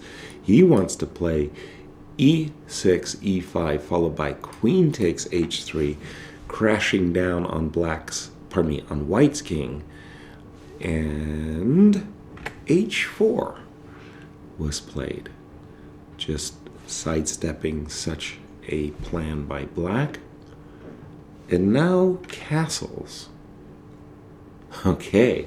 Not what I expected at all. I thought that black was going to be trying to quickly recapture his plan. Adiban is happy being a pawn behind, and after the move h4, queen c5 was played, followed by b5. Well. Again, Adiban has some nice initiative for his pawn. White's queen is very uncomfortable on the c5 square. No questions about it. Threats, ideas such as bishop d6, bishop b6, and White's queen is getting booted around the board. And this is Magnus is a long way from consolidating his one pawn advantage. Also, if there's a draft, so to speak, around White's king, a lot of weak squares, the structure of g3, h4. So some work here for the world champion to show an advantage. Very enterprising play. as always, by Bhaskaran. Let's go to the game, the Chinese Grandmaster Wei Yi against Sergei Karyakin. When we left it, well, indeed, Sergei did play after knight f6, queen g6. That was the last move I was coming to. But it sure looks to me that after we win the exchange, that this is a very nice endgame for white. By no means winning. And it's important to point out this more exact move, rook d1. I was looking at the move rook takes b2, but in that case, then I had shown that the rook would come to d8, and the ideal would be for black to bring his rook over to the a file, where it's very hard for white to trade off the rook, and the rook would be eyeballing the pawn on a2, and it would be in an active position, which is why we see this move, this more exact move, rook d1. Can black still achieve that same idea after rook e8, rook takes b2? Yes, he can, but in this case, black's king may well become a target. White will play the move king f1 with the idea of rook e2 and rook d8, check and mate. So with king f1, rook e2, and rook d8, black's king would be in trouble. And the Russian Grandmaster in trouble in this game, as he's an exchange down for bishop and pawn. Not enough compensation. And let me again go around the horn. I'm going to come back to that game of Anish Giri. My goodness, Anish is still having trouble. He hasn't found a good solution for this initiative that Pentala Hare Krishna has in this position.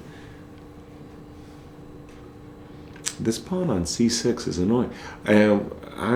I don't have a lot of ideas actually here for white, and the one idea I had was playing the move h2, h3, preparing g4, and it's a real slow and cumbersome method bringing my king to g2. The problem is the highly desirable g2, g3 is very quickly met by bishop h3 check, and I haven't solved any of the issues that at last we have a move. Okay. I'm sorry to say I kind of had a dearth of ideas, and I looked at h2, h3 some time ago. I wasn't satisfied by my choice, and neither was Anish, because he spent some time before deciding on it himself. Also, if the white king is ever provoked to going to g1, then bishop h3 is a constant reminder of what we've done wrong. So the move h2, h3 also is, it's possible that white could intend king g1, king h2, trying to slip his king into safety, bring his rook into play. If he could solve the king on f1, rook on h1 dilemma by literally castling, bringing the king to h1, the rook on h1 to f1, then white will simply very easily win the game thanks to his material advantage, the two pawns. Okay, now the shoe is on the other foot. Pentala Hare Krishna to play as black and to keep white from untangling. Let's continue. We haven't seen the games of the challengers for a while. Well, we haven't seen them full stop. Let us take a look at some of those key games. And we already have one result, a draw between Jordan Van Forest, Benjamin Bach. I want to go to the game of Marcus, one of the three players who is in the lead. He plays against Niels. This is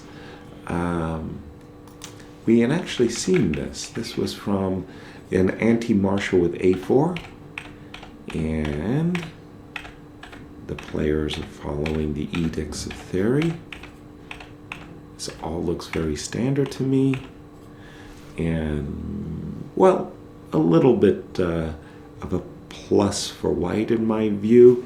The pawns on a5 as well as e5 are potentially weak. White would like to engineer a trade of light squared bishops. If he could achieve that, then the knight would simply be magnificent on the c4 square, and white would have a very significant pull in any kind of ending. Let's see the game of the world junior champion, Jeffrey Zhang. We are very, very, American chess players are very proud of Jeffrey from Dallas, one of the youngest winners of the World Junior Championship. I think, and it's tough for me to tell, I think the only player who was a younger World Junior Champion was Joel Lautier. And today, Jeffrey is playing against the very experienced Ilya Smirin, who is also in a tie for first in the Challengers, and it bears repeating, the big prize in the Challengers is a qualification ticket to the Masters for the Jubilee 80th year next year in Vaikanze. Jeffrey White, Ilya Smirin Black. If I'm reading that right, they both have identical ELO ratings of 2667. Wow. You don't see that every day. They're right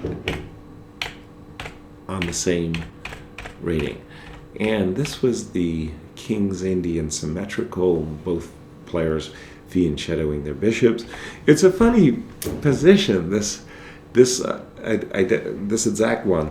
It seems that Black, when he's able, he wants to play this move knight c3 to e4 to try to provoke white into trading, and the exact same thing is true from white's point of view. When the knight is on c6, white wants to quickly play the move knight f3 to e5, opening up his bishop with the same idea of provoking an exchange in the center. Well, as we see, the veteran was there first. Knight e4, queen a4 check, bishop d7, bishop c6.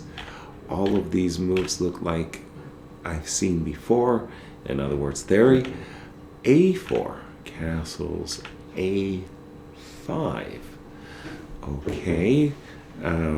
One reason to get the pawn very quickly to the a5 square, pardon me, is to slow down Black's operation of knight b6 to c4. Okay, b6, queen a2, protecting the pawn on a5. Ilya grabbed this pawn.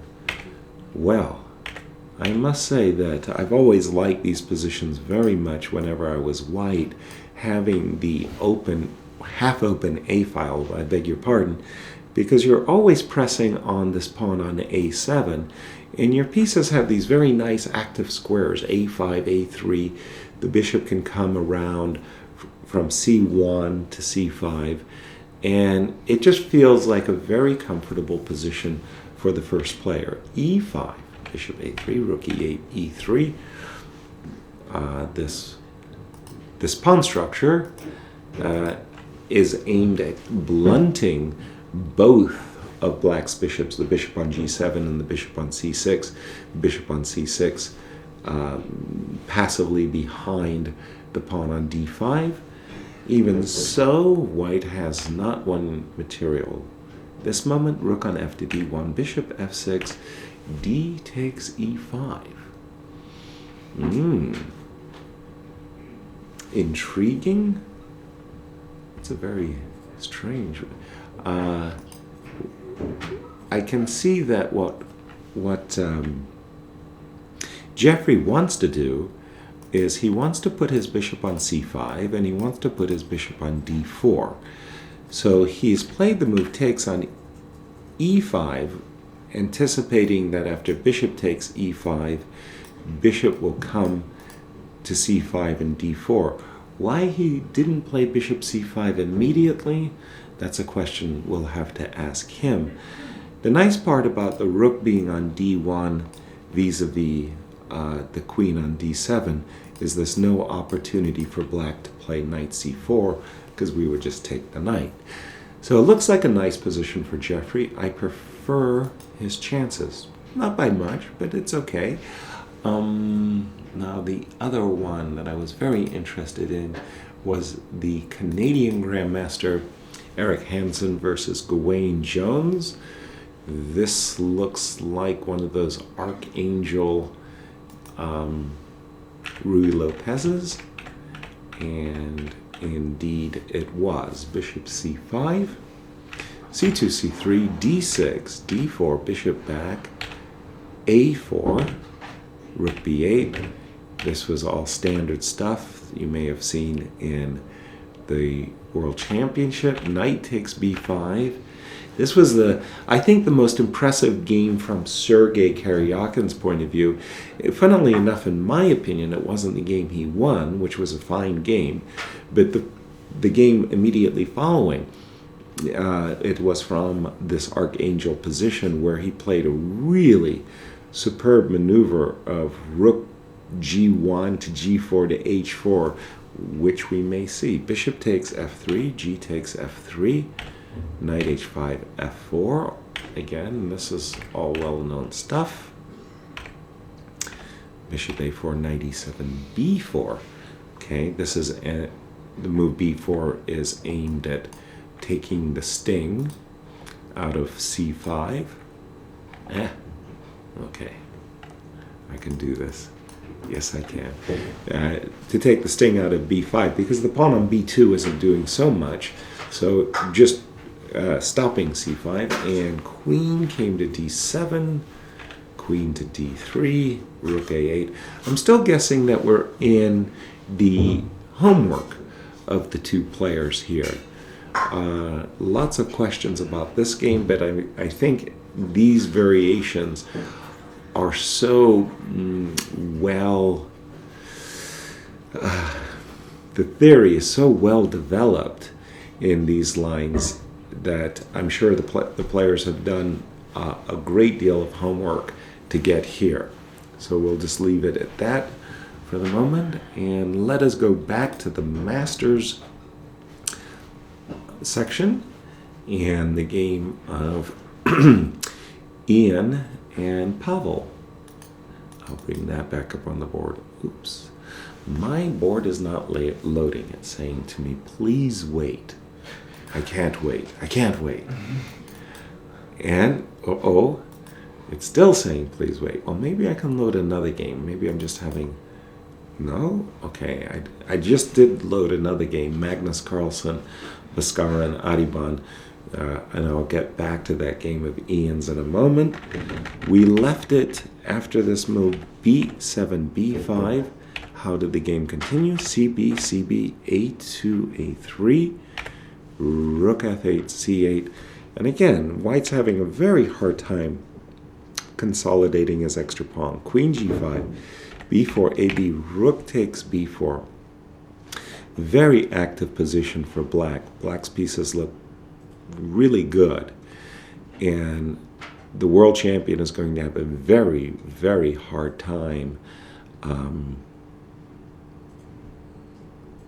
showing technique to win the game. In my opinion here, I think that Black has very good compensation indeed, and that would be quite a blow for Magnus. Magnus has made a phenomenal career out of winning when needed, and he's had some miracle comebacks, winning events with literally last-second heroics. The World Championship match being kind of a case in point, and he's really looking at these last three games as his, he's really got to put together a string of victories to catch up with Wesley Solo, who is at +4, Magnus only at +2, And this position is going to be a very hard one for him to win. In fact, there are actually some real tricks there where Magnus might go very seriously wrong. Like, for example, I'm just looking at this one line of play that might go d4, d5, and I'm looking at a line of play rook g4 takes, queen takes, where the sudden idea, the sudden and surprising idea of bishop takes g3 could start to appear in the position. This is not going to be easy at all for Magnus after rook takes b4. Okay, let me see if my system will load me up as I go to the game of Ian and Pavel, and it works. Yes. Life is so good when it works. Okay, we have left it. Yes, we have just left it at this position, I believe. The move takes, yes. And I was looking at g3, knight e5, takes. And I was already saying at this point, I think that black is doing quite well, that I didn't see any advantage in the position. And now, even this isolated queen pawn is not a weakness, as there's also an appearance of pawn on c3, and let me get a weak pawn on c3. Let me get an update, and indeed knight takes b6 is the last move. No, this is all just perfectly fine for the second player. And even there's something very nice. I was mentioning how I like Jeffrey Zhang's position when Jeffrey has this half-open A file and he's pressing against a pawn on A7. Well, take a look.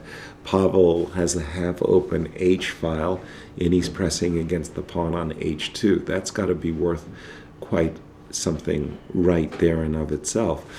Also, this knight on D2 is not making a very pleasing impression. It definitely needs to start earning a better, make a better living here. This knight on D2 is not looking very good. So Pavel looks fine here.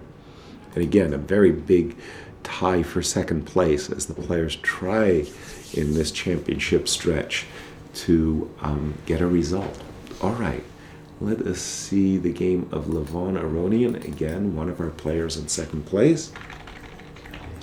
We left it just after the move rook e7, rook d2, a6, a5, an ambitious move by Levon. Typical for him, as he is eyeballing an opportunity to play knight b4, followed by b6, giving this knight on c5 the boot. Bishop b5, knight a7.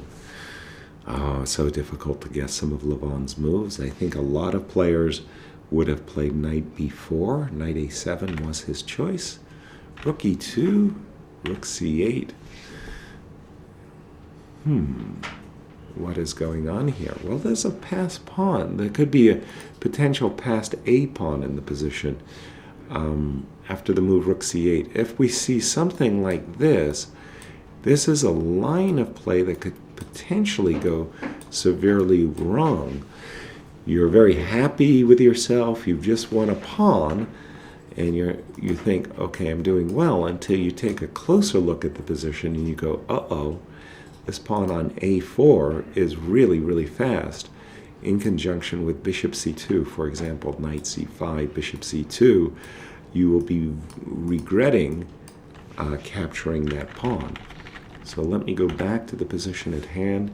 So a little tactic there, a tactical trap for Radek to avoid. But having said that, the move is setting up b7, b6, and that whole line I just showed.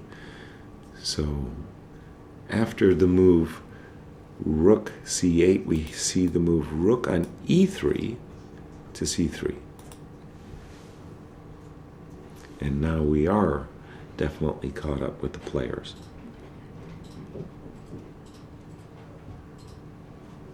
So I'm just pausing here because I'm trying to I'm wondering about a variation where I force the knight to capture this pawn on e6. So I'm looking at a variation that kind of goes something like takes, b6, knight takes e6, rook here, and, well, king f2, no harm, no foul yet. No, bishop, no. This doesn't seem to be working for black. He'll be a pawn down. So after this move, after white's last move, rook c3 to e3, attacking this pawn, maybe I have to pull in my horns a bit. Oh, I really want to take that bishop. Well, let me take the bishop. Come on.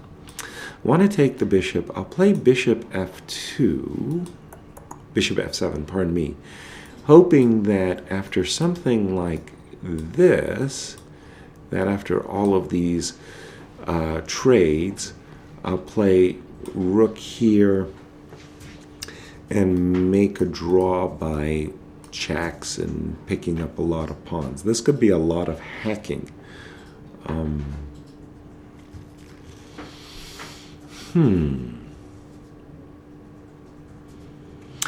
Yeah, well, okay. Looks like the game may go into equality.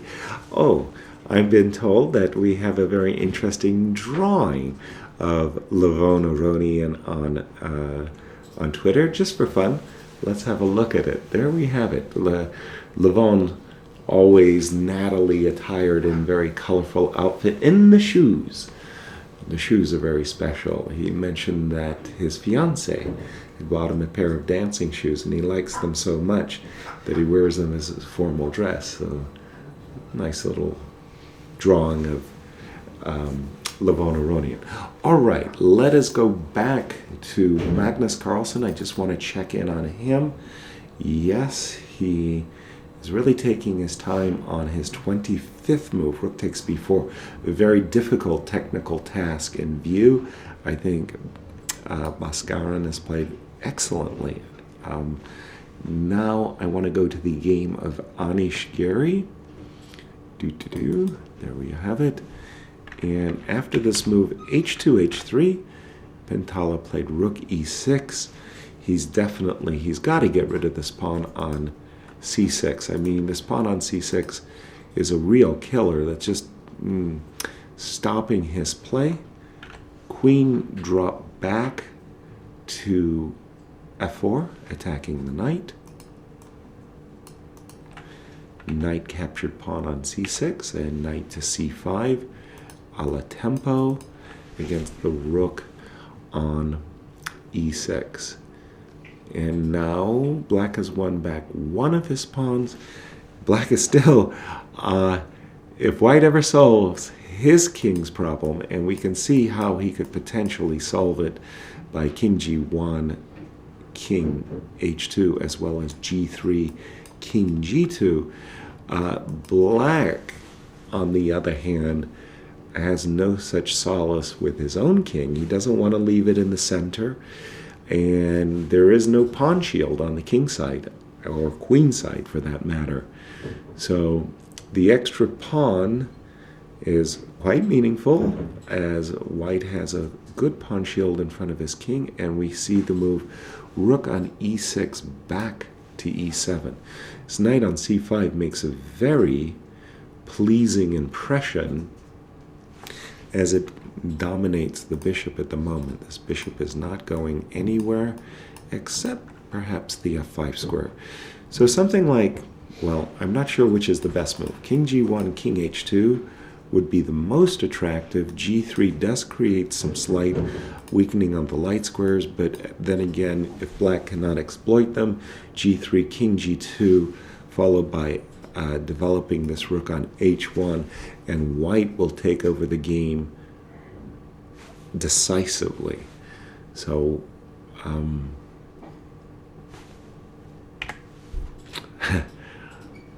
if I had my druthers, if I had a choice, I would definitely prefer king to g1 So that after king h2, by the way, my queen actually is nicely on the dark square, so there's no checks on the dark squares. But this looks like Anish Giri may be close to solving his problems while leaving his opponent with others of his own.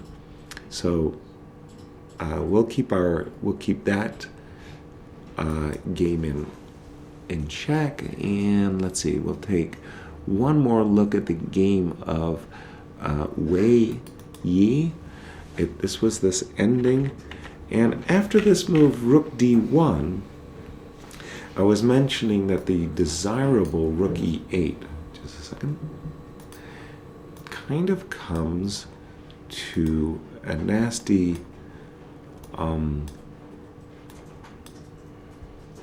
situation after King F1, Rook A5, Rook here, and suddenly we see a very nasty invasion of White's rooks as he's preparing Rook D8 mate, or doubling his rooks on the E file. To avoid such a dilemma, Sergei has played the move King E7, anticipating that his king may go in front of the pawns. This is not going to solve his problems either. Rook takes B2, and the king is actually not going to be able to hide. It looks to me like a move like Rook to B3 and Rook check is on White's agenda. Maybe the best chance is something like, let's say Rook B3, G5, something like this, where the king may be safe, but definitely White for choice has very active rooks. Give him a large advantage in this position. All right, we're going to take one last look at the game of Richie and King Luke before taking our second break. And that's intriguing. Okay, Richard definitely came up with a third idea. I wanted to say the first idea I had in this position for White was just about here when we left. The first idea I had was to play the move G3, King F1, followed by King G2. The second idea I had was A4, A5, Queen D2, Knight A4. Richie found a third. He played Queen D2, F3, and castled long. Luke played B5, trying to open up the queen side and get at White's king. Rook on D1 to G1, telegraphing his own very aggressive intentions of G2, G4. B5, B4, the knight now went back to D1. That was another ancillary benefit of getting our rook out of the way. We can utilize the D1 square, reroute the knight to the king side vis-a-vis F2. Luke played A5, and let me just update to see if the players... So after A5, knight went to F2, A4, and there might be some tricky here that I should just pay attention to. If I take this pawn on E4, I'd be really, really grateful if the knight were to take, and then we would have some position, something like this. The thing I have to be careful about is if I capture, there's this move A4, A3, which might be annoying because the fight, for control of this long diagonal is actually very crucial. If I had to play a move like Bishop A1, then I think Luke would be very, very happy indeed to sacrifice a pawn on D6 to have domination of this long diagonal. So after this move A4, White may have to pause before to pause to recognize that the move a4, a3 is a probable standing threat in the position that you should be careful about. Well, very exciting games in this round 11 of the 2017 Tata Steel Tournament. Again, in the Masters group, our first result was a draw. Wesley So, our tournament leader at +4, maintains his result, and we will be back in 10 minutes. Yeah, that's fine.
Yeah.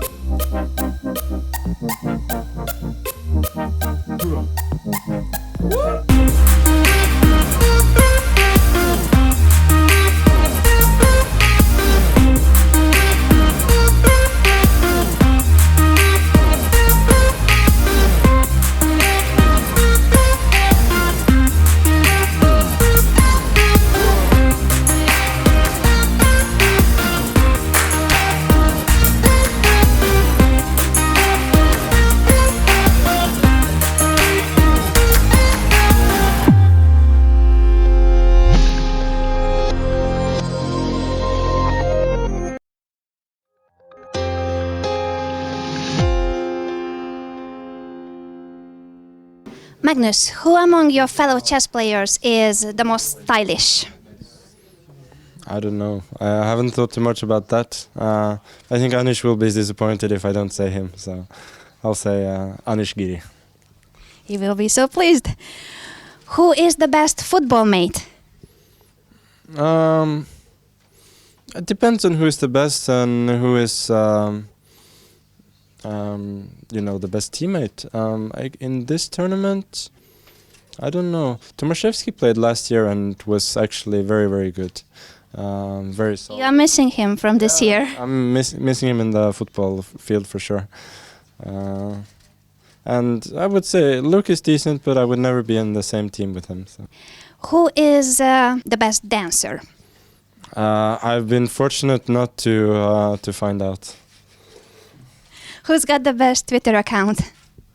I don't know. It all depends on whether you consider quality or activity or whatever. But maybe Anish again. You like him a lot? Yeah, I do. Who's got the best jokes? Me.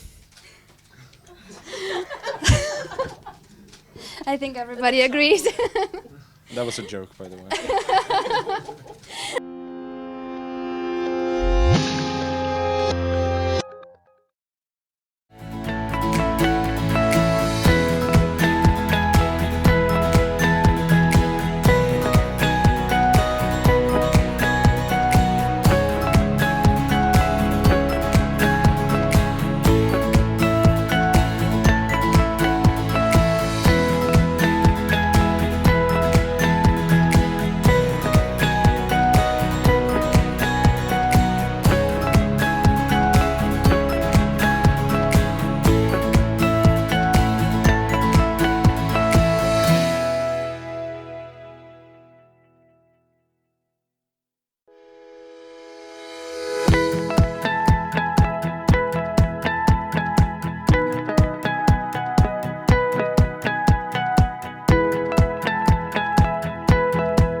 talk will be opened by my colleague from Dortmund, Mr. Stefan Koot. He is the tournament director of a very traditional tournament there as well. So I'm very happy that he is here today.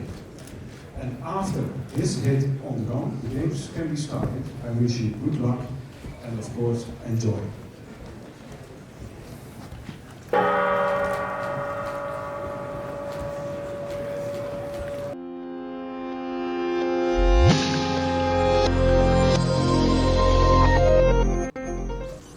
Hello, chess fans, and welcome back to our live coverage of Round 11 here in Wijk aan Zee for the 2017 Tata Steel Chess Tournament.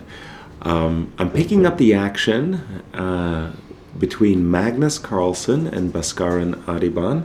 When we left it, I was really basically complaining. I was basically saying Magnus has some very, very difficult technical tasks ahead of him. With this move Queen G5 to D2, we can see how awkward he's had to play. Bishop B6, Knight E2, protecting the pawn on D4. Just a second. And attacking the rook on B4. Rook came to C4. And Queen D3, E6, E5, now by Adiban, as he's hoping to be able to unleash this bishop on B6 in conjunction with ideas like Knight G4, and really, really on a good day, also getting Queen H3. Magnus played bishop to G5, essentially returning the pawn, and we have a move. Knight G4, okay. Knight G4, that's a bit of a surprise. Of course, there was nothing wrong with the move bishop takes D4. I can, just for argument's sake, we can have the pawn either on B2 or B3, but I'm thinking that Magnus's intention was something like knight takes D4, bishop takes D4, moving his queen out of the way. And it's 4 versus 4. This looks far more balanced and a likely draw than anything for either player. But Adiban loves having the initiative. You see that time and time again in the young Indian players' practice. He loves to attack the opponent's king. And with the move Knight G4, of course, he's saying, look, you may have an extra pawn, Mr. World Champion, but I'm the one who has attacking ideas. The bishop on G5 is no great shakes either. It's now hitting on empty air. And we can imagine that if black plays a move, for argument's sake, like F7, F6, the bishop isn't finding a very good square on the C1 diagonal. So I like this move, Knight G4. It's an extraordinarily enterprising move by Bhaskaran. He's not backing down one iota here in his first test against the world champion, as he explained in some interviews on the show here. He really imagined while watching the match between Vichy and Magnus in his home city of Chennai that one day he would have a chance of playing Magnus, and today is his day in the sun. Wonderful stuff, and he's really acquitting himself marvelously well. Let's go to the game of the Chinese player. He was playing against Sergei Karyakin, and the Chinese player has won an exchange. It's rook versus bishop and pawn, but the extra exchange is definitely in white's favor. When we left it, we had just seen this move, king e7.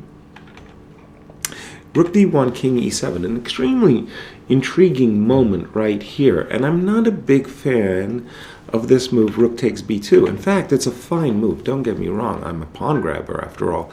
But I'm wondering if it wasn't in white's interest to rather fix these black pawns on the king side. In other words, I can really see that that Sergei, in some kind of way, wants to play the moves g5, king f6, king g6, f6 to try to get a kingside pawn construction that is very hard to break. For that reason, I find myself attracted to the move h2, h4, trying to keep black's pawns basically glued to their current position. If white was able to play h4, g3, rook takes, king g2, bring a rook, do a rover, rook up and over, attack the pawn on f7, play rook e1 check. That looks really, really close to winning in my view. He took the pawn, and after g5, okay, I don't say that Sergei's happy, but he's got more chances of creating a fortress now. Rook d2. Okay, this is actually a winning threat. So white, it's not a winning threat, it's a winning idea, is white really wants to, if white could trade rook, it's over. The pawns on both flanks would mean that the rook would dominate the bishop and pawn, so black absolutely positively has to avoid at all costs the trade of the rooks. So that's why he played the move rook h8, so that after any, for example, rook to d7 check, the king would step up to e6, and in case of rook d8, I'm assuming the rook would come to h4. Let me just check that out. So in case of a check, new variation, king e6, let me just make sure that, oops, that was supposed to be rook h4. I apologize. Let me just, it's weird. It can happen that black's king is just, no, I don't think that I can exploit the king position for the moment. Okay, fair enough. Let's see what happened in this case. Rook h8, g2, g3, stopping rook to h4, rook to h5. Okay, so essentially Sergei is suggesting that on a good day, he's prepared to play g4, and the rook will potentially swing across the board. King g2, I don't want to use the word menacing, but presenting the idea that after h2, h3, the rook will find itself rather stranded on the h-file. King f6, and the Chinese, let me just update my board. King f6, yes, h2, h3, and the Chinese player has stranded Sergei's rook on the h-file, and I think that this position is simply lost for black. I don't think that the rook and bishop and pawn are going to be able to withstand the combined powers of white's two rooks.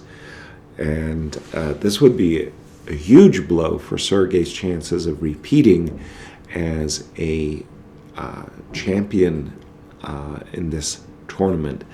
But for Wei Yi, a win today brings him up within a striking distance of Wesley So. Wesley at +4, and all the chasing pack at +2. But this looks like a winning position to me, and that would mean the Chinese player would be at +3.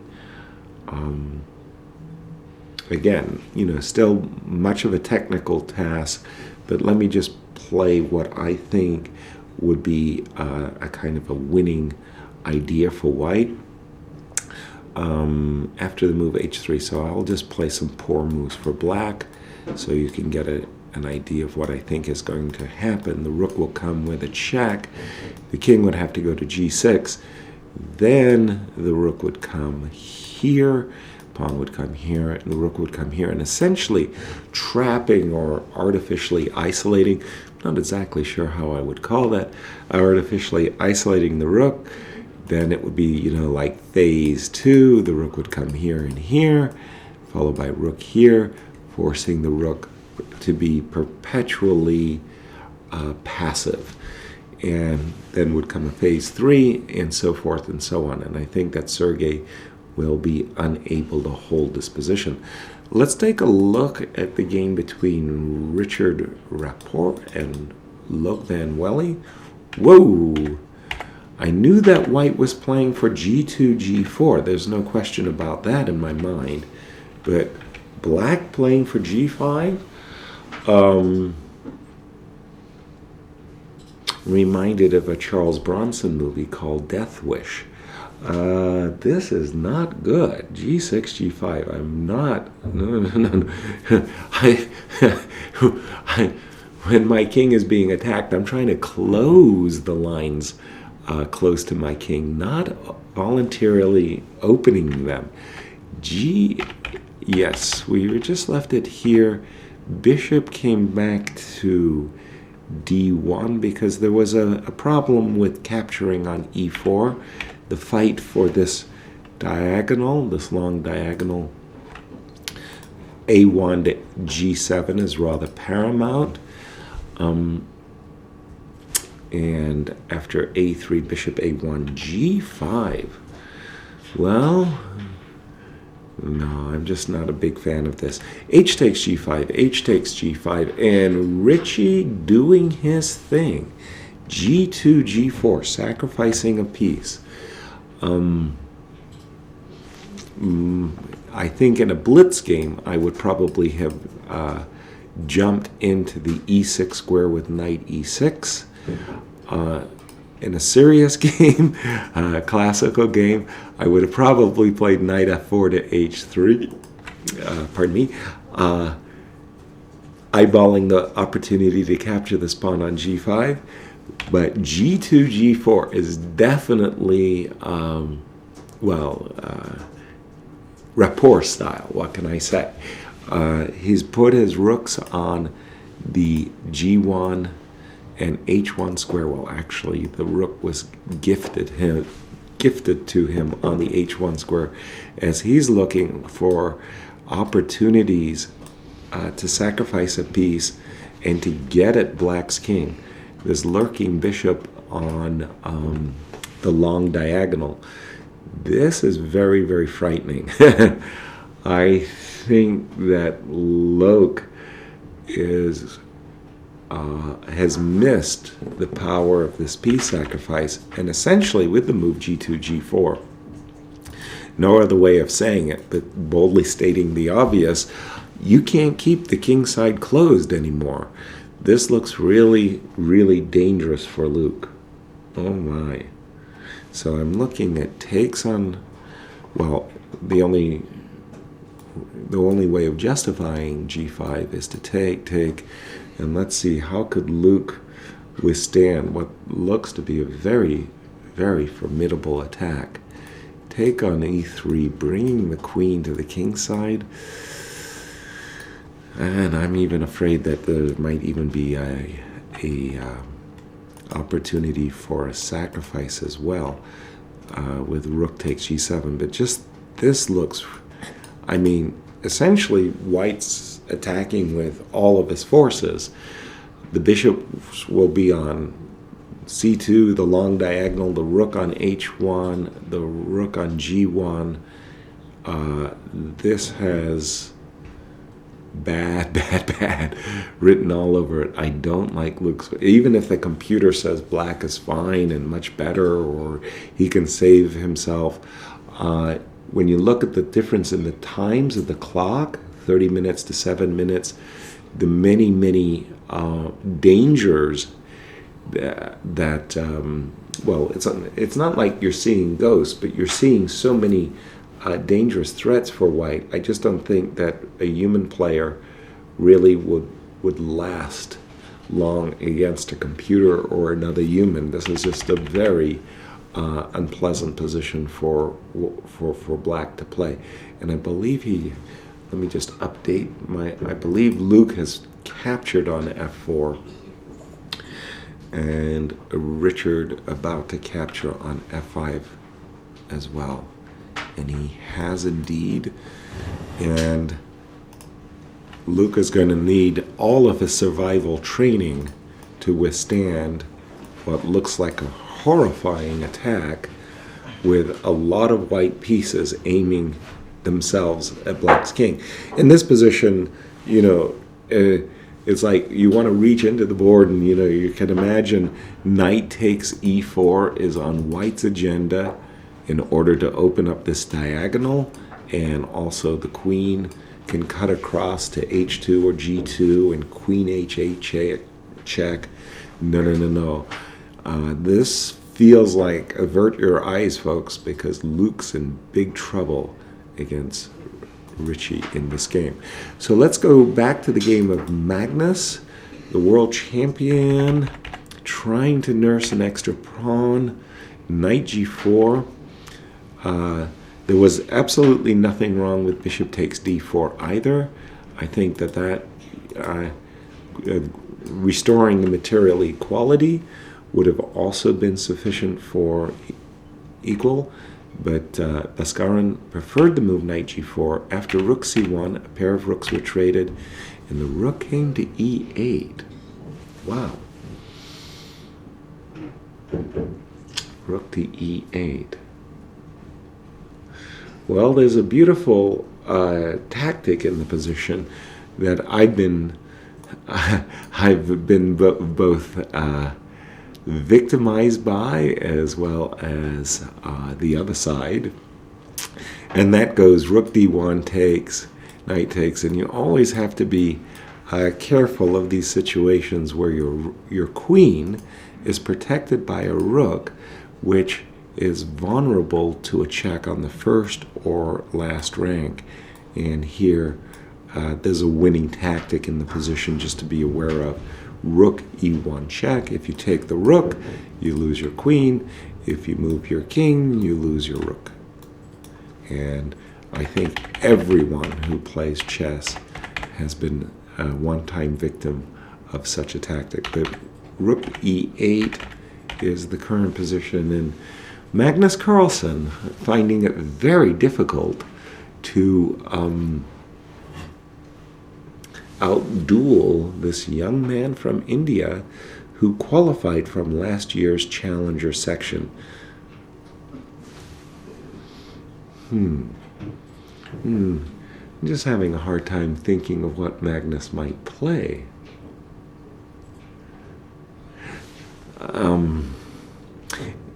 It's nice to think that on a good day you would play a move like, pardon me, I have to, yes, no, I can do that. Queen, well,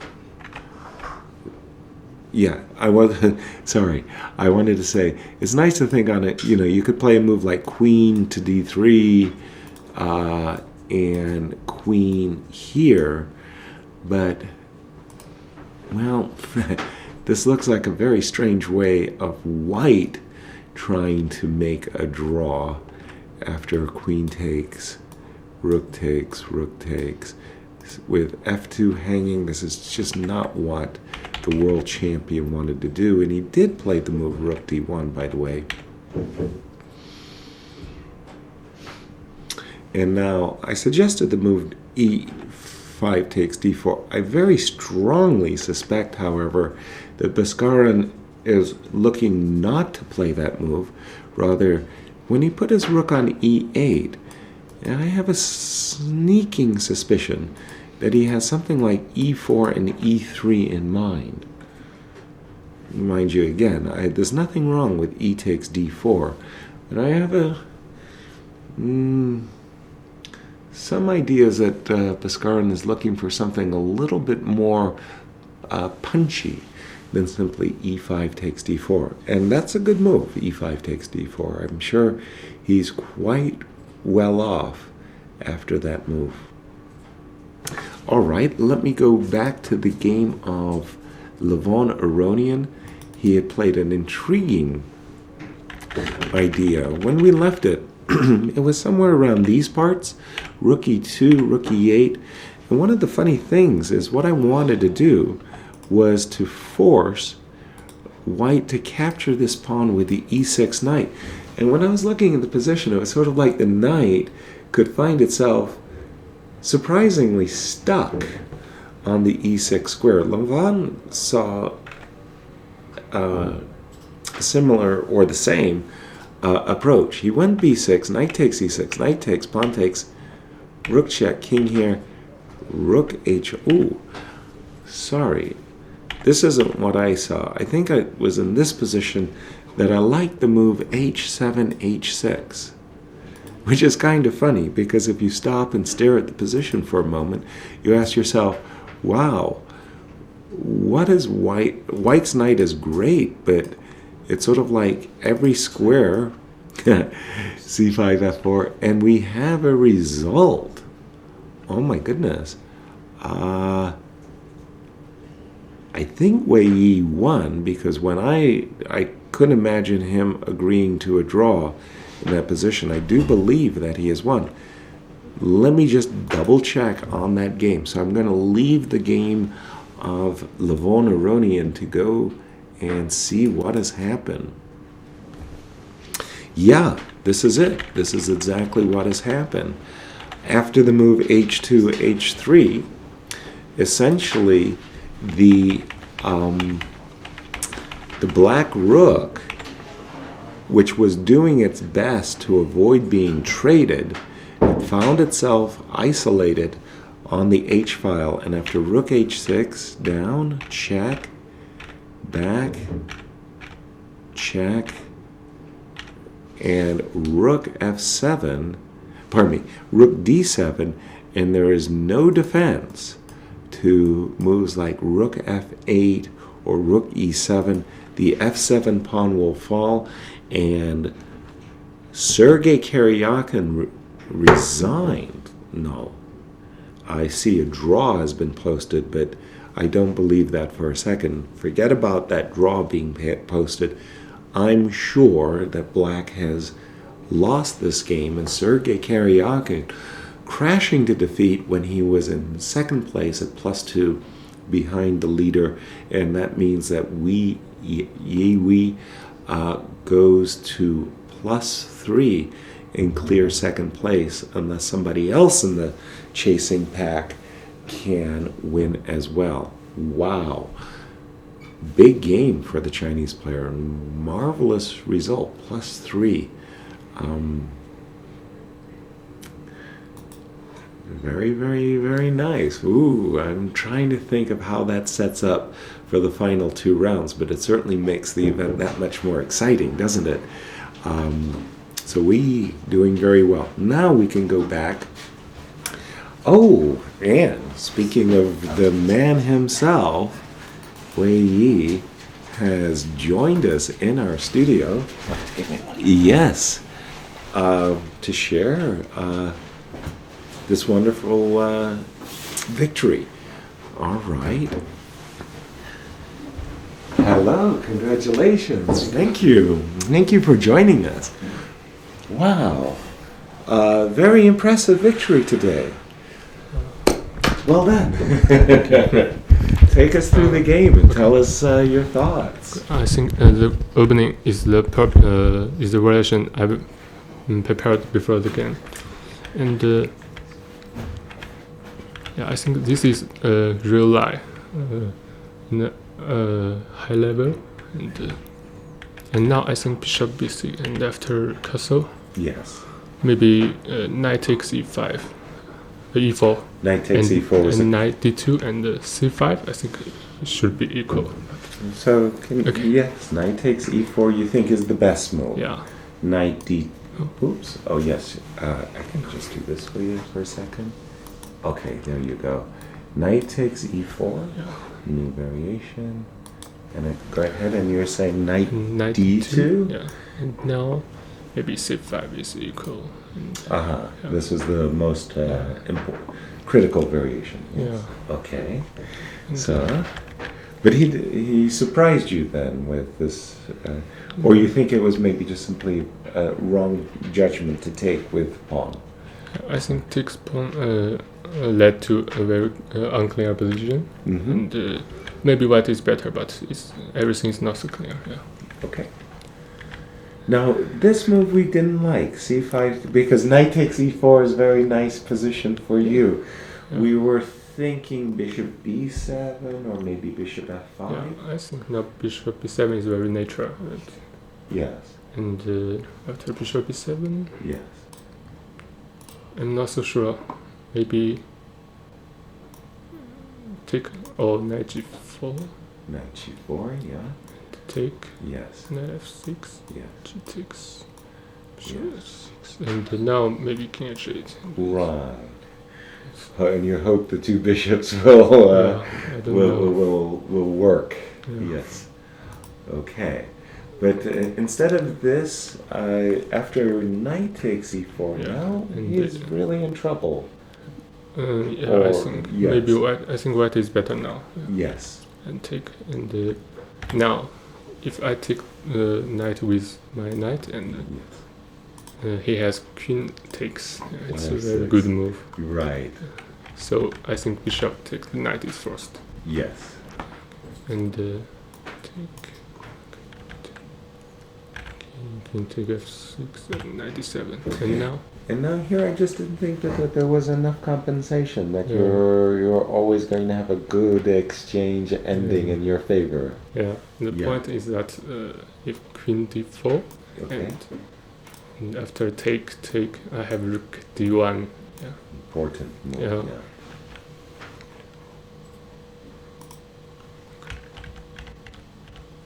So he plays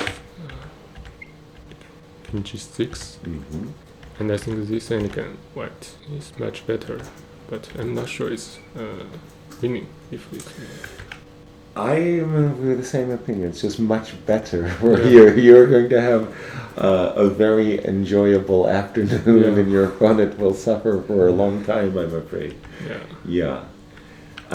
Here, by the way, it was an interesting moment. Okay, he has played the move king e7, and of course he cannot trade rooks.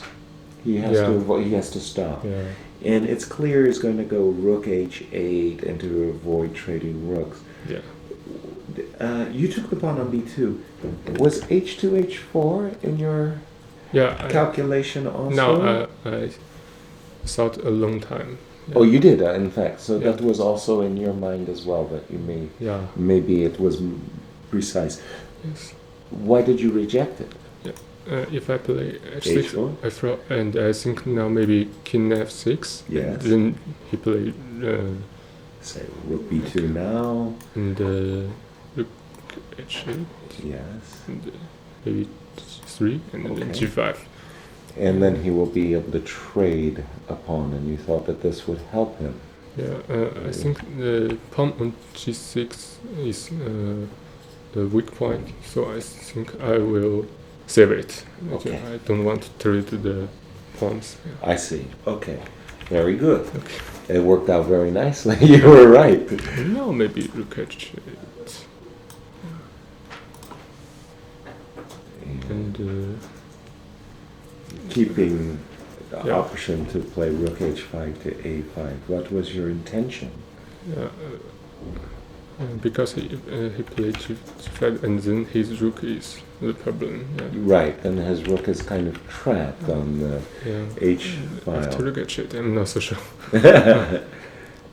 And maybe rook d3. Okay.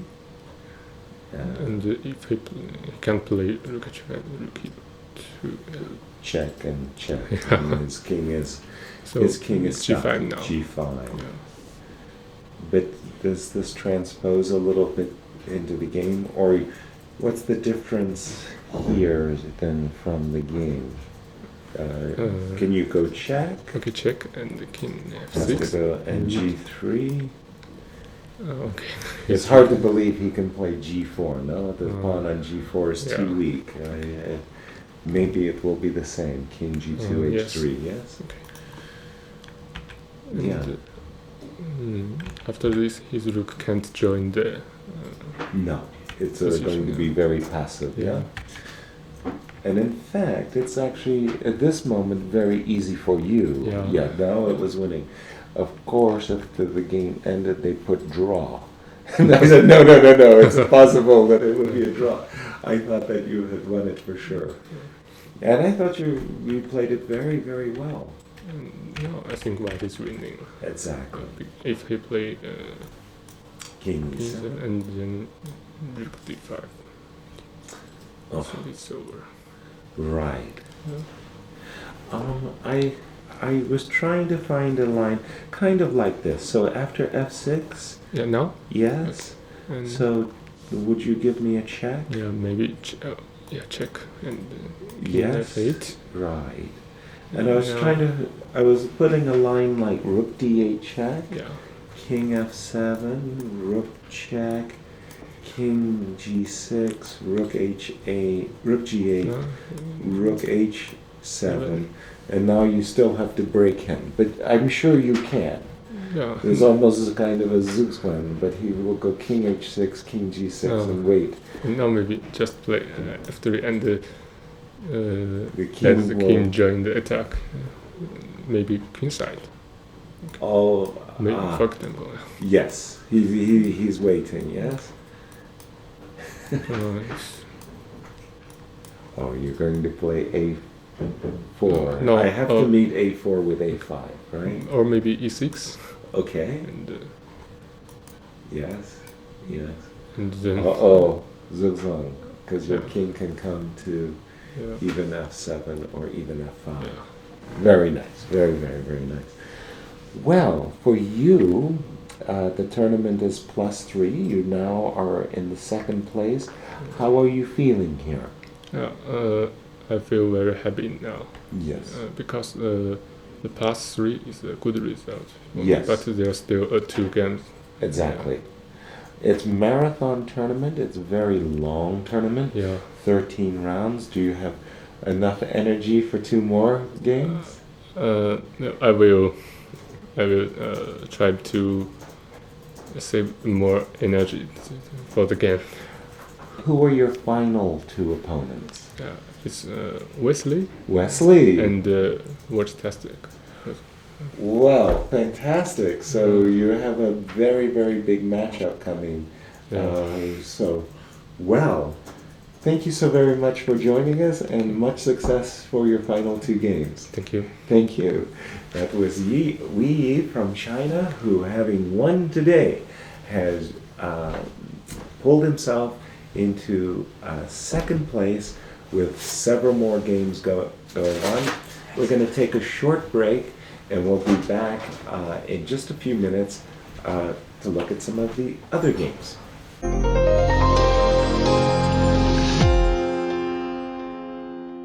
Yeah.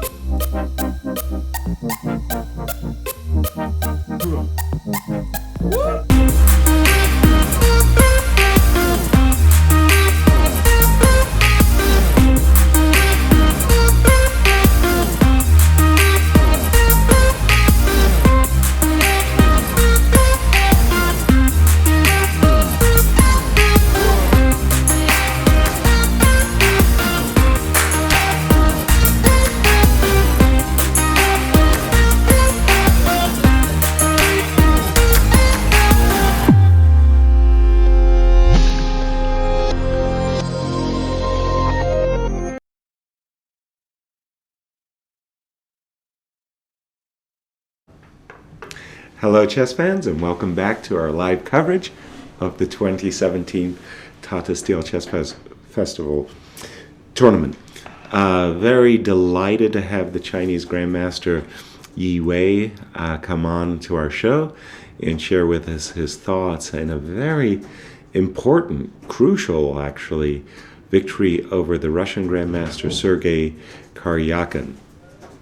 Impressively scoring +3, and remarkably enough, he's about to go up against our tournament leader Wesley So, and that game, no doubt, will be the decisive outcome as to who may be the winner in the 2017 edition of the Tata Steel. Let's go to the game of Richie and King Luke, because it looked like it was going to be a massive kingside destruction by Richard Rapport. When we left it, we had just left it after the move G4.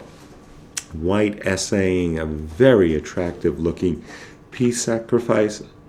Luke with very little time on his clock. In fact, he was just down to minutes when we left. Took the piece. G4 takes F5, takes on E3. This is the variation we have seen. Luke playing into what looked like a very powerful attack. Bishop takes F6. Okay, grabbing back a piece looks fine. Nothing's wrong with that move. Don't get me wrong. In fact, there's Queen E3 check. I was just begging your allowance because in such positions, I've seen so many times like that. There's a beautiful rook sacrifices like rook H8, and okay, grabbing the knight on F6. Now winning the exchange. Queen E3 check, but Queen takes F2, and let me just update the board. Queen takes F2 has just been Luke's move, and now, wait a minute, what is Richard about to do? I'm thinking bishops to C2. Okay, in the first place, the bishop on D1 is doing nothing. The bishop comes to C2 with a very clear idea of bishop takes F5 and crashing through. Oh. Bishop takes F. Oh, so what to do after? Oh, Richard went for Queen D8 check. Oh my goodness. This is looking like a perpetual. Wait a minute. Queen D8 check. Hold on. Sorry. Queen takes F2. Queen D8 check. King F7. Queen C7 check. What am I doing? What is he doing? That is a question. King back, and only a perpetual because white has to keep an eye on Queen B2. So after Bishop C2, let me see if I can figure out why Bishop C2, I'm guessing Queen D4. Ooh, Queen D4. Ooh, that's a nasty, nasty move indeed. I will have to take on G7 with a check. Knight takes G7. It's weird. No, this is a mate. Check, bishop. This is a mate. I am not sure why Richard went for Queen D8 check. I'm just looking at this position after Bishop C2.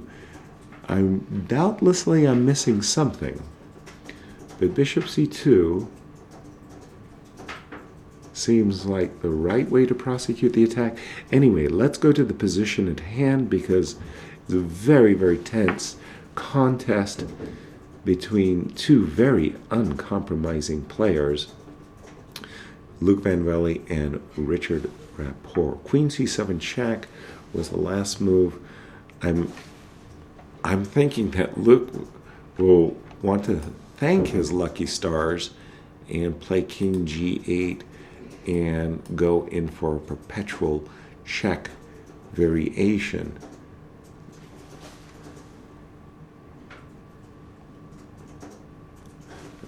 Let me boldly point out the obvious. King E8 would be a huge blunder, catastrophe, we would say, walking into a checkmate. And let me just update the board here. He's played King F6. Whoa, whoa, whoa, whoa, whoa, whoa, whoa. King F6. Has he endangered? No, I'm supposing it's still Queen D8 check would. But I think it's somehow a very strange decision to walk on into this diagonal and give his opponent the opportunity for bishop c2? I'm sure I'm missing some very strange tactics here.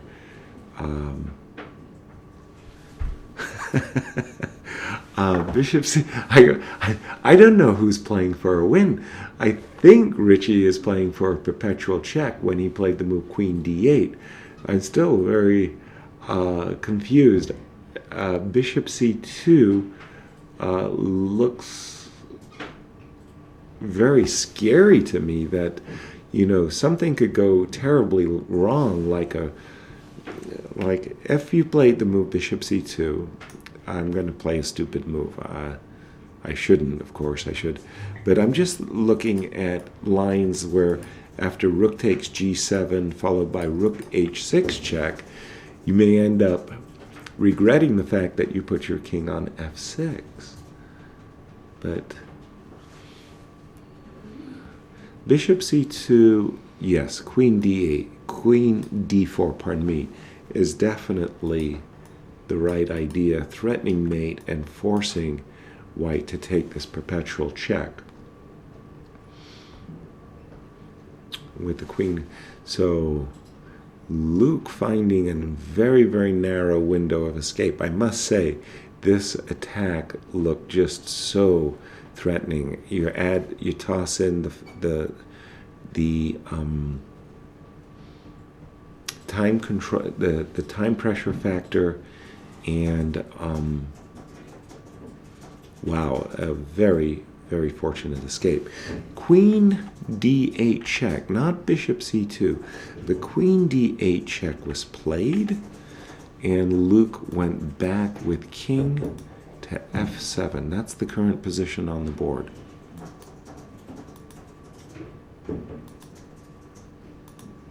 King f7.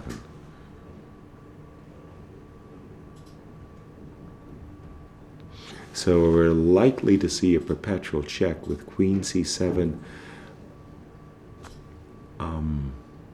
Richie, no doubt, just looking at ideas with rook takes g7 check style sacrifices. But with this queen on f2, threatening to make a checkmate on the spot, I really don't think that white has any choice but to accept the perpetual. All right, let's take a look at some of the other fascinating games. We'll pick up with Magnus Carlsen. Aha, so Bhaskaran did decide to restore the material equality. He played the move e5 takes d4 when I was guessing that he was thinking about ideas of e4 and e3. He took the pawn, bishop f4. I noted the famous back rank check tactic, so you cannot capture on d4. Bishop f4 was Magnus's choice. Knight to f6, knight to c1. Since this pawn is essentially untouchable, Magnus is trying to remaneuver his knight to the d3 square, where it would be the ideal blockader. Knight d5, bishop d2, queen c6, knight e2, queen f6. Queen c6, queen, bishop d2, queen c6. Okay, I'm having a strange time with guessing Bhaskaran's move, because earlier in the game, it was like he was always intimating that he wanted to bring his queen to the queen side. There was ideas of queen d6 to h2. There was ideas of queen d7 to h3. It's very strange that he didn't consider the move. Probably he did. He rejected it, and I'm not sure why. Queen g4 definitely gets everybody's attention. The reason I really like this move, queen g4, is because we notice that the queen on g3 and the pawn on f2 protect. And so, for example, after a move like rook e1, you always have to consider moves like rook e3. Being prepared to sacrifice a rook. I don't think black is taking any risks. He's got perpetual check in the pocket. And this might even be knight e3. I am confused because truly queen g4 looks compelling. And again, so much earlier in the game, he was always looking to activate his queen once again through the h2 square and the h3 square. This looks really nice for black. He chose queen c6, knight e2, queen f6, and the players are struggling their way to equality. Let me go back to the game of Luc Van Velde, because of course that's exciting, but I think it was I was going to say perpetual check until something just went crazy. What was it? King f6, queen d8, king f7, rook takes g7, knight takes g7, check, and bishop c2. Okay. Well, these types of sacrifices were always in the air. And this looks really okay. I'm still having a hard time deciding who's playing for the win or who's playing for a loss. After bishop c2, I thought that the move queen to d4 was black's idea, always to be able to threaten a mate on b2. But I'm just having a think about it. The reason why I'm having a think is because there's this crazy move, bishop d7, and who's playing for a win is not completely clear. Well, okay, let me just see what the players have done. I saw on the monitor that bishop f5 was essayed by Luc. Bishop f5, queen takes b. Okay, the time is a minute, well, almost 2 minutes for Luc, 15, 16 minutes to call it for Richie. So time pressure definitely on Luc's side of the board. And we've had queen, bishop f5, queen takes b8, king f7. Queen c7 check. And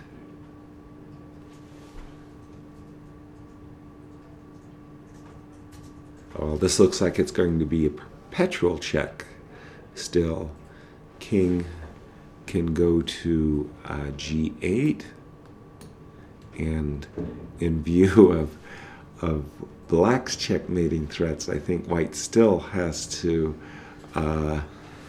reconcile himself to a perpetual check. Kind of a funny rook sacrifice by Luc instead of the queen d4 move. This looks very, very cute as well. And a draw seems to be in the offing now.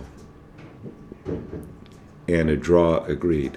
Wow, what an exciting duel this was, as Luc I didn't see, all kudos to Luc, because I definitely did not see this cute saving mechanism that Luc discovered right here. He gave back the piece with the move e4 takes f3, returning the piece, as well as sacrificing the exchange in order to play check, and queen takes f2, and wow, all hell broke loose in this crazy game. But I'm not too sure what would have happened after bishop c2. I suppose that black could give a check or something that would force him to give up I don't know where he would give the check, by the way. There was a cute mate in the position after queen d4. This one I actually spotted, so I'll have to give myself a little bit of credit for this one. But boy, this was a wild and woolly affair indeed. But I'm noticing for the first time that after bishop c2 right away, there's this funny check that forces my rook off the g file and allows black to trade queens and achieve a mess, essentially. A messy position. I don't think bishop c2 was that good, so I'm beginning to warm up to what the players did, which was this crazy perpetual. Wow, what a sharp game. That's going to require a lot of analysis, but in the meanwhile, we still have some games, well, numerous games in progress. We are going to pick up from the Magnus Carlsen. No, I wanted the Levon game. I haven't seen Levon in a while.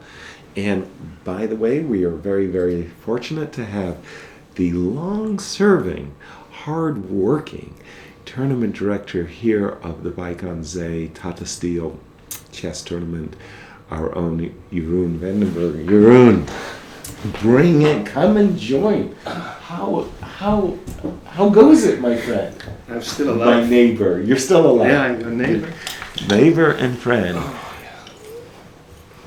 Well, first of all, your road shows, I want to say, have been really well received, both in Rotterdam and Haarlem. The players were just so very happy by it all.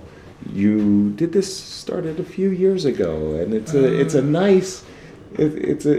It's nice. Yes, we started this new concept in 2014 because we felt after so many years we had to change something. Right. The formula was quite successful, but even then, from time to time it's not bad to change a little. Right. And the first outside appearance was in the famous Rijksmuseum in Amsterdam. Absolutely. Which was, of course, a great kickoff. Right. And a few months later, your president, Mr. Obama, did the same, by the way. So yes. They're a bit new. And then they closed all the roads, and then he took the helicopter. Right. More modest. Yes. But even then, it was a huge success. Right. We could see it immediately. But then we did also last year in Utrecht. It was fantastic in the Railway Museum. First time, more than 3,000 spectators at a chess event in the Netherlands. We never had that before. Right. And in Haarlem, we played in a beautiful scenery, in a beautiful theater.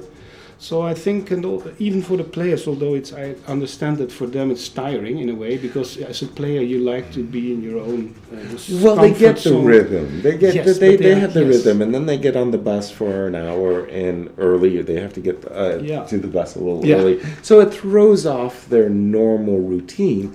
But when you play on such a beautiful stage as in the Philharmonie, then everybody's happy with it. I think they also get inspired. Exactly. And especially in this, what you mentioned, the Philharmonie in Haarlem was a very inspiring playing hall for all of them. I could feel it, that I thought, wow, this is epic volume, And I think they had the same the first year in Rotterdam, in this building, the Rotterdam, with this beautiful view over the river, the Maas, and the Erasmus Bridge. Exactly. So I think it works now, and I still like this remark by Wesley So in an interview. He said that he liked the organizers of Weikonzee so much because they organized excursions for the players. Normally this happens on the 3 days, but he meant the 2 rounds outside. The excursion. Our excursions, especially made for the players. Right.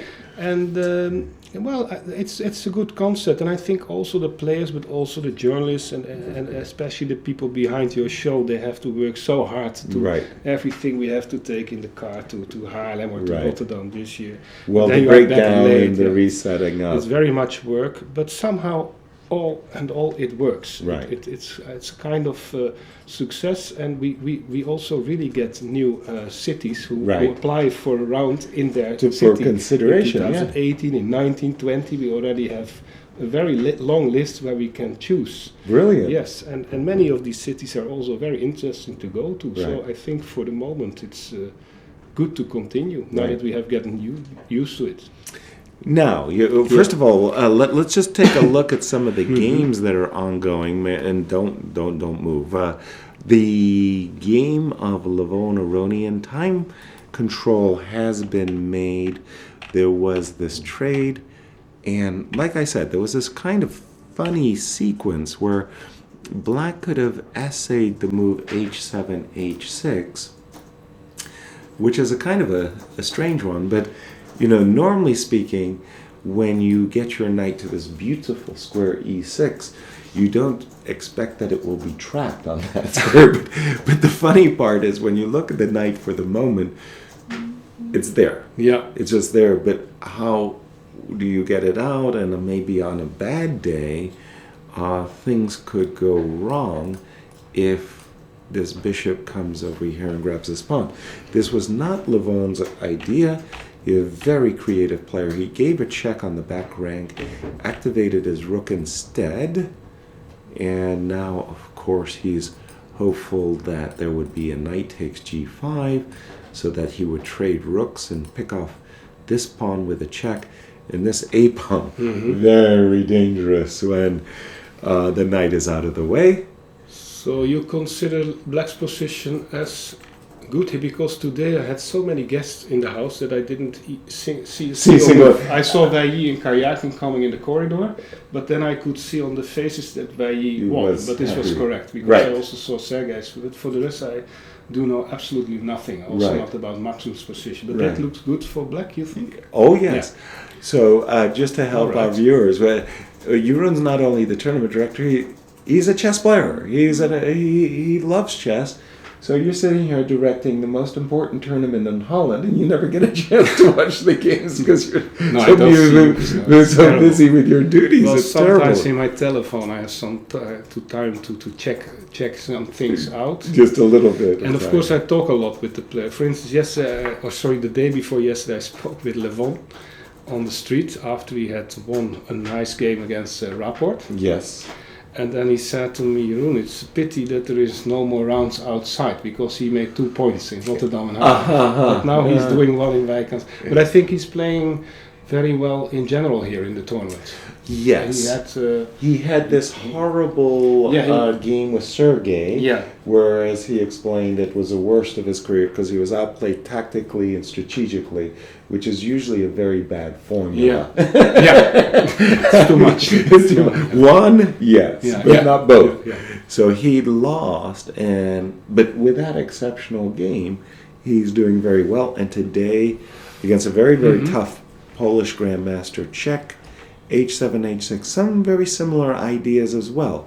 Again, the knight finds itself peculiar. It's peculiar that it seems to be stuck on e6, and we have 41 f4, even though white's a pawn up. I suspect for Radek, he is concerned about this position, and that it's Levon in the driver's seat. Now, one of the things is we have a 5-time champion, Magnus Carlsen, but he's the reigning champion, but he lost. He lost a game, and talk about the media for a second. Did the media pick up on that loss? And well, actually, that weekend he lost 2 games. You could say he lost also against Guy. Right. He didn't win, but right. I think it felt actually like a loss for him. What he missed was such an obvious win.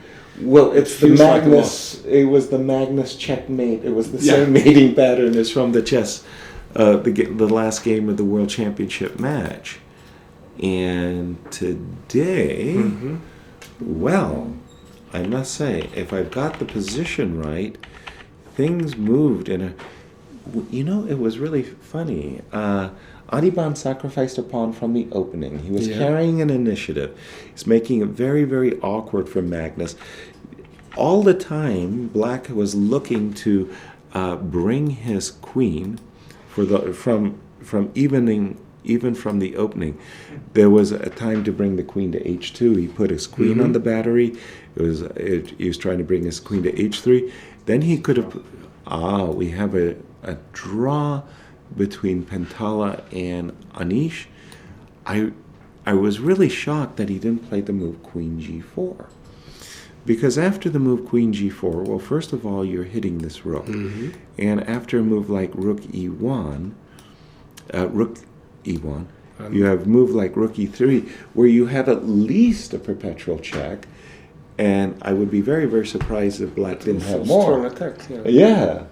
He didn't do this. But Adiban is, for me, one of the pleasant surprises in the tournament. But Absolutely. I think for you too, for the media, he's... Across the board. Everybody's he's happy. Playing very relaxed, very well. And, with much energy. Right. Well, but also with a very nice result. He makes his debut in the Masters having graduated from the Challengers. No, Bailly, but I mean Adiban. Adiban, plays yes. against, but okay, Bailly is well, he plays extremely well. Exactly. Yeah. No, Yeah. He's now number 2.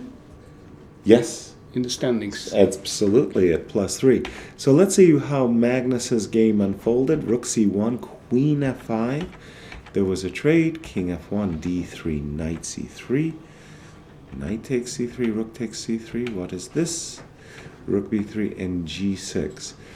And, well, what to say? This looks like a very draw is in the offing. This pawn on D3, you can't really allow it to remain on the board. Normally I would say this is drawish, but okay, we know he's white and black. Yeah. I tell you, Adiban is very strong this tournament. So, but okay. Well, if Magnus does not win this game, it means that he will be a full point behind with 2 rounds to go. Very doubtful that he'll be able to defend his crown. Yeah. Yeah. So, is that good for the tournament that you have a different winner than the one winning, or is it nice? Everybody knows the name of Magnus Carlsen, and they expect they're happier when he wins. Well, I think if you have a new winner, it's good. If I don't know who will win, by the way, but let's assume now the situation is that Wesley So is leading, and let's say that he, I don't know his program by heart, but let's say he wins one more game. He plays Wei Yi. That's with white. With white, yes. Well, everything is possible. Right, exactly. He could win. Exactly. And then he probably will win the tournament. Well, that could be nice because Wesley played here already for many years. He's new on the list of winners. I think Magnus is not in his best form. We were just discussing the weekend when he first played Anish and then played Rapport. Yes, and half out of 2. This is well, something went quite wrong. Definitely. But also he had some draws where you also could have expected, well, let's say more, but also on the board he did. So it's maybe not his tournament, and maybe then it's also maybe then he understands he has to come back during the next years to win his title. Exactly. Not this year. Right. Sometimes this can happen. Also, chess is a sport. So. Right. But he's not in top shape, it seems. Yeah. No, I have to ask obvious question, and what's very, very exciting for you, Jeroen. Next year will be the 80th Jubilee, and then it's celebration and recognition of a great triumph of a marvelous event. And you kind of shared, you already said that in 2018 a number of cities are lining themselves up and saying, please come. But I think the people are, but that's at least what I'm very much interested in. What about 2019? Okay, that's a different question altogether. 2017 is now, and this works fine. The tournament is, we get lots of publicity, especially in the Netherlands, in newspapers, television, which helps. Very much. Outside, via internet, the same, but, well, here in Holland, it's also with these outside locations, we always get we especially get many photographers because they Yes. like it to make pictures of the new locations. So this works also for publicity reasons very, very well. Next year we have the 80th tournament. This was already guaranteed by Tata Steel. But Tata Steel itself has also a jubilee. They exist 100 years. So it's double party time. Right. Well, I'm not in the situation, unfortunately, to say to our viewers, we will have also 5 years 81, extra. 82, 83, and I so also on. do not expect something like that to happen, but I also do not expect to stop it next year. Well, at least I would be surprised. And okay, it depends on how will the steel market go, how will the economic situation stand. But I think things are changing now in a positive way, and the tournament is quite successful. People from the sponsor are also quite happy. So I'm quite optimistic that we can be, let's say, very hopeful for the future. Very good. Of the tournament, I mean. Very good. Okay, let me interrupt you there. Say Magnus Carlsen, one of our players who entered today on the second position. I'm going to say Anish Giri, draw. Anish was he doing. better? Oh yes, I he saw certainly something in my was. phone at a certain moment. Yes, he just played the move King G2, Queen D6, and definitely a pawn ahead. Beautiful knight on C5, I must say. Anish looking very good, and then something went strangely wrong. He somehow lost 2 pawns, and we're not exactly sure why. And then a perpetual check. Disappointing for yourself? I mean, obviously, you would like a Dutch player to do very, very well. And Anish Giri has been one of the top 5, top 10 players for a year, 2 years already, and you're optimistic that it's time for the Dutch player to take the days of Jan Timman. 1985 that Jan won. 1985 in Guinness's Uncle? It was before. Even before, together. But 1985 was the last Dutchman who won, so it's 31 years ago. That's been a drought. So personally, I really hoped for Anish that he would a do breakthrough, yes. And I know that he also worked very hard for it. I think he also he needed it for his career himself, because yes. 2016 was not quite his year. Right. He worked very hard with preparation. He played well here, let's say, last 2 or 3 years, always good. Always second place, something like that. And this year, it didn't work. So the question is, am I disappointed? Yes, I'm disappointed for him. Not for myself, but for him. And I'm also sure that he is much more disappointed than myself, because I think he really wanted to do it this year to prove it for himself, for Holland, for everybody.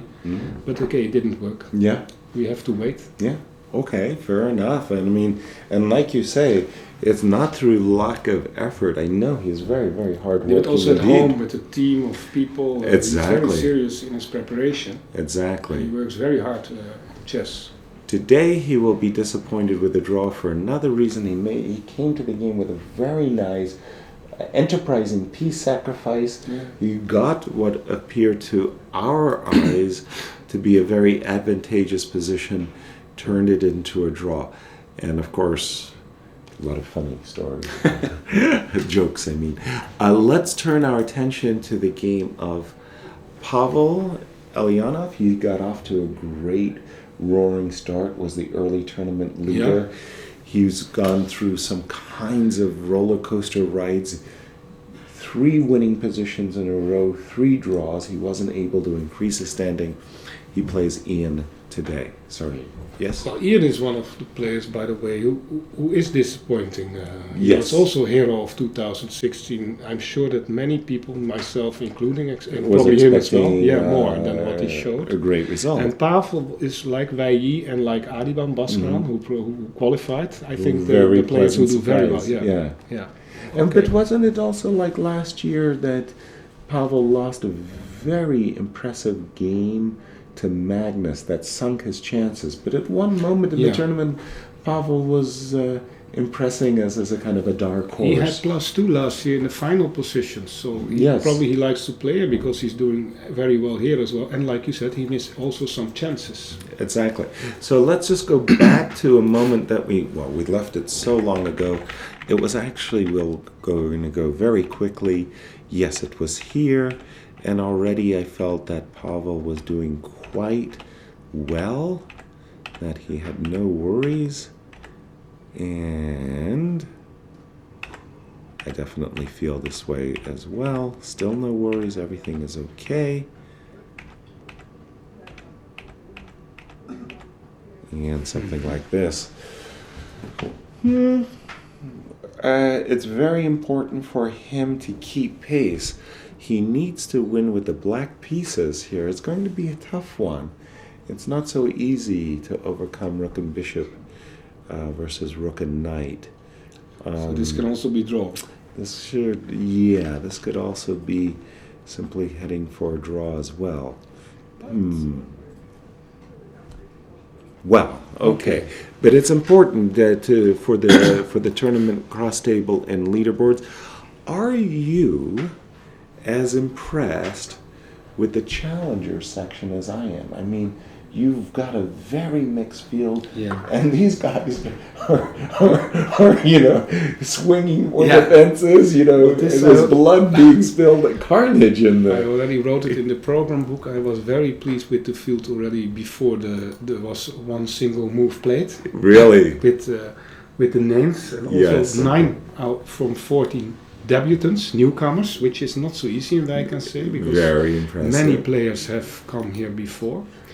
But what I like is, for instance, that this is 1-0-0-1, 1-0-1-0 every exactly. day. This is what of course what the we fans like, love. But also Smirin, who this veteran, around 50, he's fighting like hell. But he is a sharp player, we know. Exactly. But also some drama, so like Raggar, he starts 4 out of 4, I think. Wow. Loses a game, yes. But this will be exciting till the very end. Exactly. Well, we have the three players' tires, and it's all those 3 players who are continuing the game. We have 2 decisive results, 2 draws in the game between Marcus, and Nils. Well, I'm kind of partial to Nils's position. 1, 2, 3, 4, 5. 1, 2, 3, 4, 5. Why? Well, because this active king, this king on a3, and you're breaking down in the center, most likely a draw, but I think it's going to be easier to play Nils's position. Let's go to that. What do you think about the new World Junior Champion, Jeffrey Jean? He's making his debut in Vaikanze. Yeah. Impressive young man, or? Yes, he in the beginning it was, I think, Raggen and Smirin who were running. Yes, and then also Jones came there. Yes. He also, but Xiong was hiding a little, but maybe his schedule was differently. This I didn't check too well, I must say honestly. But on beforehand, I already had the impression that he could even play for first place because he's very strong. I have also my informants, my advisors. You are one of them as a neighbor. And but okay, if you look at the facts, and sometimes, well, not sometimes, but facts don't lie. He's 16 years old. I think he turned 16 in October. He's a super grandmaster already. He has a very high rating. He's junior world champion under 20. I know he has a very professional team around him. He's got some sponsors already who believe in him. So, although I never had met him personally, I must admit, but I'm not fully surprised. But after Ragger and Smirin and Jones were running, running, and they are very strong, I thought, well, he will not win it. So what he's doing now even surprised me more. Very good. But in a positive way, of course. In his particular case, Jeffries, that is to say, you have established not a partnership, that would be wrong, an association with the Kasparov Chess Federation Foundation. Pardon me, I was going to say Federation Foundation, where Gary has, as an advisor to you, said, Tata Steel, these guys, these young guys are the It's now future already for champions. 3 or 4 years that we do it. We had also Seirawan, Seirawan, who played here. Same idea. Yeah. And he recommended to you Jeffrey, is what I mean to say. Yeah, and also my contact person is normally Michael Gordakowski, but they work together, of course. But Gary was here 3 years ago. And he was very happy to come back. But already then we were speaking about this idea, and I think he has a very important role in advising who should. But I think he believes it's important for a youngster to play in the B group because it's 13 rounds. Exactly. Circumstances are not always easy. No. Because if your tournament goes wrong in Wijk aan Zee, it can go really wrong. What happens to Luc van Wely, but he knows the tournament very well. It's very difficult to recover because you look at the program, you just made it to draw, you lost. And oh, tomorrow I have black against Carlsen. Well, this can happen in Wijk aan Zee. Welcome to Wijk aan Zee. But in the B group, same. If you know this typical atmosphere, not most of the players like it, but if you have a bad tournament, it can be very tough to recover. Exactly. And I think this is one of the reasons that for young players, our B group, now called the Challengers, is a very good experience for your later career. Also, that they play so close to the A group, so they can already dream of going up. This is the only complaint I have heard from the players, Jeroen. It's not from the players it's not from the A group, it's from the B group. What happens is there's a beautiful stage for the A, and the B group is just off the podium, just alongside of them. And all the players in the B group love it when the A players are playing, when the amateurs are there. They have this full hall. All of these spectators are leaning over, watching the games, and they're inspired. Then you went off on your nice little journey to Rotterdam or Haarlem or wherever, and those poor guys are left behind. And it's sort of like the show goes away, the spectators go away, and suddenly they're all on their own and they're crying, where we don't get enough attention. Well, at least in Haarlem there was still the amateur players, but when we were in Rotterdam it was only them. And then the hall is also cold, and there's not so many spectators. But it's very difficult to make your schedules well. Last year we did a bit differently, but also the football match that we had was important, so we needed a double free day on Wednesday last week so that we could football together. But this, I cannot make everybody happy. I try to, but I understand that this is for the Challengers 2 very bad days. Well, they had this feeling like everybody, deserted them. Let me just see this game of 1, 2, 3, 4, 5. Very nice. Jeffrey pawn up against Ilya Smerin. He's trying to nurse it. Well, with this move, Rook D5, I can easily see a winning maneuver based upon the idea of Queen to C4 to D4, controlling this beautiful square, and then we press down with a mating threat. So this is what Ilya is facing, and there we have it. And E4. Okay, that's a bit of a surprise for me. I thought he was going to he was maybe. And we do have a draw in the Masters group between our world champion Magnus Carlsen and Abidjan. Let me just quickly get through this game. E4 was to prevent Queen F3. Queen went back. It's the second time that we have this famous tactic where the queen is protected by a rook, but a check will win the game. So, which is why Ilya could not capture the pawn on C5.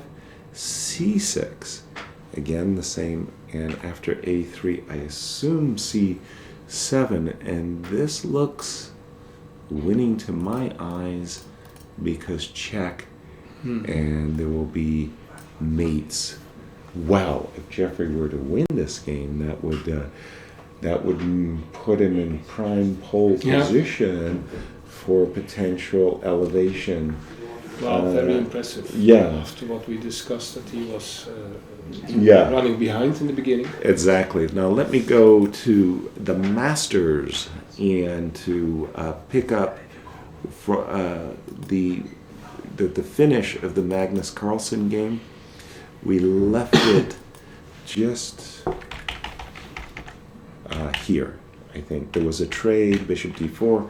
We thought it would be a draw in the near future, and guess what?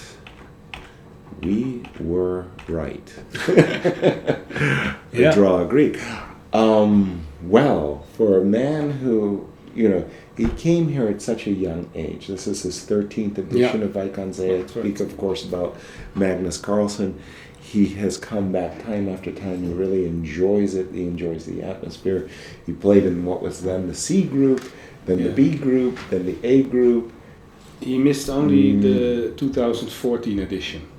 His first year as a world champion, he was not here. And he started in our tournament in the Grandmaster Group C in 2004. So he played till today, or till this time, 13 tournaments out of 14 possible. Wow. Very impressive. But of all of his, thus far, let me just put it this way, who knows what's going to happen in the last two rounds. By far, this feels like the most disappointing. When he came even as the C group or even as the B group player, he outperformed in those days. No, I think he also became, I think it was his first year in the A group, he became number last. But this I should check, together with Shirov. He was maybe very anxious that he would not be invited a year later. We are not that tough. But there was one tournament, that also really one B group that didn't completely go his way. If I remember well, but only in the beginning. And I think his first A group year was not good. But worth checking. Yeah, you could check it, I think. Right. I don't know it by heart, but I think he was even shared last. Yeah, I think it's correct. Jeroen, we're going to take a break in the show. Yeah. If there was one thing that you would like to share with our viewers about the tournament, that you have, do you have a comment about the tournament? Well, we got the. You can answer your phone. Is it your? Yeah, I've got the vibrating. I got the whole vibrating thing going. One more time the questions. Yes. A final parting thought that you would like to share with the audience about the tournament, any anecdotes, any insights that you would like them to be aware of? Well, for Vaikanzee is so very special. Yes. I know that many people are following the show, your live commentary, they look at the Masters group. Yes. And they look also now at challenges because it's very exciting and will be very exciting till day 30, so till Sunday. I'm quite sure about this. Sure. But what you know and I know is also the past. We have a huge history. I come here already for many, many years. But for me, it's also that's the reason my telephone is ringing. I have some friends from Malmö, from the Johan Siegerman tournament. It's vibrating table, there yes. There are also some personal friends, and this I makes noticed the Dortmund organizers. I saw Alexander Rochelle. Alexander Bach. Sorry. Why did I say Rochelle? Bach is here. Gashimov, of course. Stefan Kohl from Dortmund is here. And we also like to have some drinks in the bars, some meetings, and then we are with all those amateur people who are staying around. In the old days, you also had sometimes grandmasters, like Michael Tal, Tilman also. They also used to join. This we don't see anymore, but it still exists. And I think this is also this special atmosphere. This is what we call the atmosphere of Vaikanzee. And even in the night, if you go to the restaurants, in the bars, you also see the grandmasters. Yeah, they have to eat somewhere. Of course. And it goes very smoothly together. Of course, some people make selfies, some autographs. But this is also always my annual highlight, and that's also the reason I sometimes call it a festival or a party, because you meet so many friends, new friends, old friends, and this is my personal tiny anecdote for the people outside who never were here. Okay. This is what I like so much about this tournament. Right. Just this idea that you could walk in this village and rub shoulders going to a bar or a restaurant and find in the very next table. It's only a chess sitting in world January. champion. There are 2,000 inhabitants in Wijkaansee, but now it's doubled. All the hotels are full, you know, and that's also, I like this personally, and this makes the tournament so special for me. Wonderful. Not only the big guys, but also the whole concept. Jeroen, okay. Thank you so much for joining us. Keep up the good work. We're going to take a break and we'll come back to finish up round 11 and all the action. Looking forward to Jubilee. Okay, thank you. Thank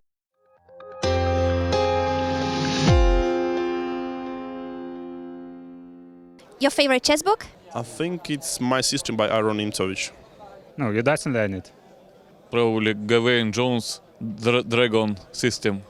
It's not one book. Probably it's Dvoretsky book series. Yeah. Favorite chess book or my great predecessors? Book of Poligieski, this Grandmaster Preparation.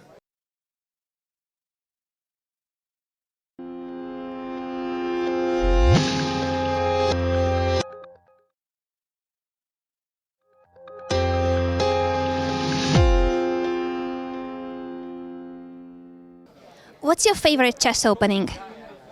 I have no idea, but let's say something between Sicilian and Grunfeld, no? Chess opening, maybe Sicilian. My favorite chess opening is Tarosh system. Let it be English opening. Sicilian? Although I've been mated a zillion times, I still stick to my Sicilian. So it's, I mean, it's still a lot of fun. I mean, and.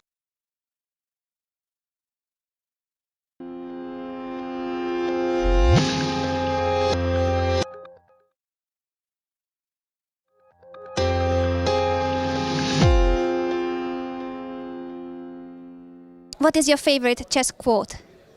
Favorite chess quote? Actually, I really like the one of Bent Larsen. If you have to be a chess grandmaster, you have to win the Wijk at least once. Well, I think it's famous statement of Tartakover that in a chess game wins the one who did mistake not for last but the one mistake before.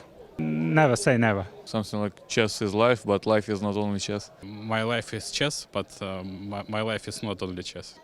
If I win this game, well, then I will thank God on my knees. But once you won the game, you will never thank God anyway. Yeah, so.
Hello, everyone, and welcome back to our live coverage of the 2017 Tata Steel Chess Tournament.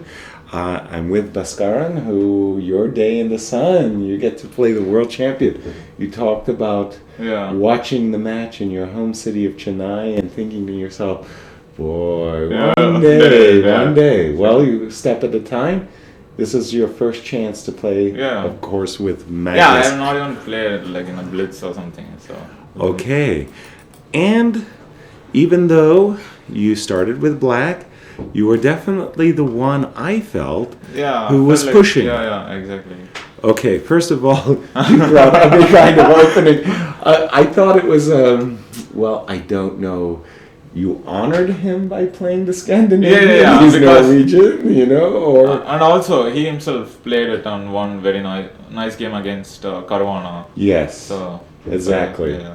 So what inspired the? Did you see in his database something interesting? I don't know, just something exciting I wanted to do, and this was the first choice which came to my mind. Really? All right. Well, take us through it. Actually, this was my trainer's suggestion. Yeah, I shouldn't. Who is your trainer? I have two trainers. Obilava. Yes, of course. He's very, very famous. Yeah.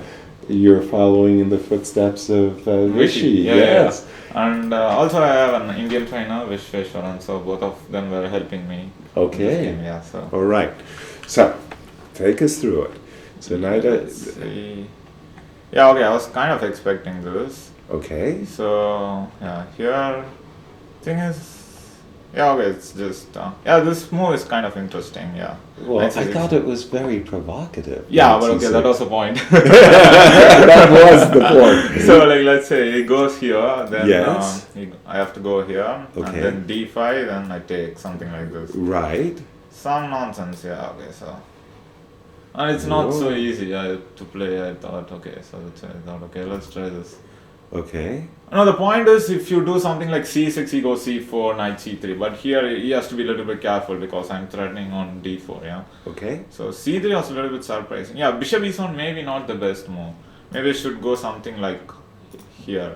More active, of course. Mm-hmm. But I was thinking he can do something like this. But it was funny. I was calculating this. Yes. And I think he goes something like this.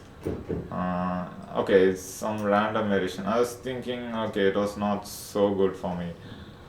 Because you're fearful that he will play knight e4. Yeah, knight e4 next, exactly. Yes. Let's say something like, maybe can I do queen d1 also? Yeah. No, I'll just show you what I was worried about. Something like this. Mm-hmm. Then let's say here, then he... it's maybe not so bad. You can take on f4 and play knight c5. It's not so... Nice. Yeah. So that's why, but the thing is, I can just do this. This is what I underestimated. Knight e4 and I just go bishop f4. And c4, because this knight is hanging, I can just take. And takes here, I can just take with the pawn. Right. Knight g3, I can just take here. So right. So this is probably what I should have done. Because I immediately played knight e5 and I realized, this was probably not the best. Because it seemed like you wanted to avoid this bishop e2, queen e2, knight e5, d e5. Yeah, exactly. Because he's just a monster here. Because he will just for example, if I do this, queen g4 was really annoying, and then he just gets the knight to e4, f3. He has this pawn wedge, and Also, I remember seeing one of his chess.com blitz game where he in a similar. 4 versus 4 with the pawn. He bet Nakamura, I think.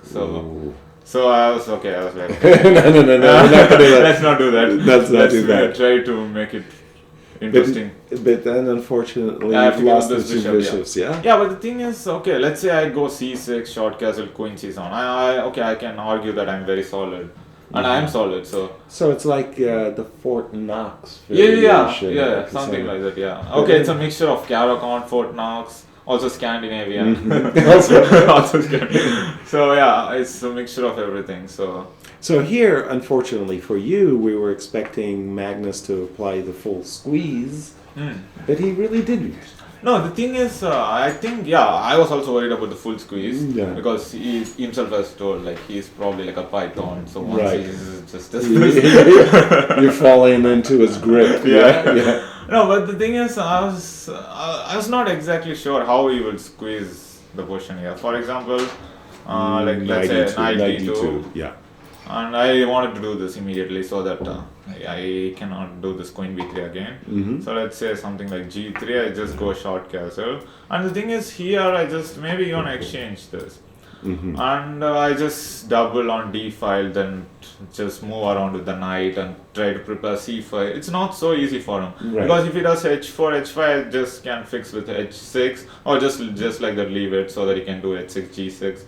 And I really did not see like if it was... I once had a very unpleasant experience on the black side of a position like this this, against Peter Leko. Mm. He applied These are the guys you should... the Python treatment to me, and I didn't escape the first him. Python, yeah? Yeah. It was an unpleasant sensation, as Victor Korchnoi would say. But okay. No, actually I have a nice thing to share about Peter Leko because in this world Rapid, I think. Oh, is it Rapid or Blitz? It was Blitz, I think. Yeah, in Qatar. Like suddenly after the tournament, I won against Leko, and after the tournament, he came up to me and he said, "You are probably the only one who did not like trick me on time, and you won convincingly." So I mean, that was like a great thing to hear from him, that I actually won a good game against one of like against Leko, that too. Solid Leko. So yeah. Yeah. No, he's definitely a tough man to beat. Yeah. Queen b3, even though it's kind of fishing for, well, he eventually won a pawn. Yeah. I think from your perspective, you were happy about it. Yeah, sure. I was like, I'm just waiting to give a pawn. And that's what happened. Let's see, rook b8. Yeah, because also, the thing is, okay, he really wanted to win this game. Yeah, so I was expecting some It's kind a of crucial risk, for him to win. Yeah, so I felt he might take some risks like this. Okay, this was still not... Okay, for example, if he does something like this, I just go b5, queen a7, and I just go queen c8. And the queen is just gone. Yeah. Queen a5, just c6, and rook a8 is... like c4, he cannot do it because of bb4. Right. So his queen is stuck, So... Yeah, c4 I was expecting, but the thing is, okay, it's too double-edged, now he's weakening this d4 and also opening this h5 just for one pawn, so I'm not sure if it was fun. And it's not the greatest pawn, this a7 Yeah, but the thing is, it was not so easy. For example, this was my original intention, something like this. I just tried to do something, but I realized it was not at all easy. So maybe this pawn grab was totally fine actually, because I couldn't really see how to like for bishop e3, knight c3, and okay, also I have to be careful with the king on f5 that I cannot like do something like something rash, because I'm underdeveloped a bit as well. So that's why I found the c6, Well, for me, this was a very creative and very good idea. What you c6, queen a7, bishop d6, very surprising, like. That you found a weakness in the position, h2, very impressive. Yeah, because for a sec I was worried about this, I think, but then I realized I can just go g5. So right. Okay, because if he puts the knight on f3, then the threat is gone. So right. But he's not in time. So yeah, bishop d6, knight c3, bishop c7. I was kind of expecting this maybe, but anyway I can do this. So. And okay, something similar to the game maybe. But okay, he just loses maybe a tempo. Right. I thought his idea, in fact, was what he played in the game. I thought rook d1, queen d6. I thought he was going to play f4. Yeah, actually, I was expecting f4 actually. g3 was a huge surprise for me. Right. f4, and I just wanted to do short castle. The whole point was to provoke this, and let's say he goes here. Right. Then just play this position. Like also I was considering something nasty like this. I don't know what is happening. Like it goes.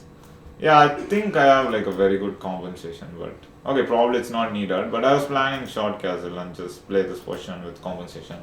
Okay. Because his structure is weak a bit. I felt the same way that you always had especially because the pawn on d4 so weak in so many lines. That exactly. you had some very and also nice. he also to worry about some knight h5 something. Yeah, he has to be careful. Clear. But he did play g3, and then you G3. surprised us with the move queen d7. Yeah, I think he underestimated this because okay, rook h3, Bishop f4, and and now he will get the Python thing strategy maybe. He will just play king g2, then take, and somehow try to keep improving position like that. So that's why I decided to retain the bishop so that I can have this attacking options. Right. And I think he missed this because now e5 is coming with so much power that he had to play h4.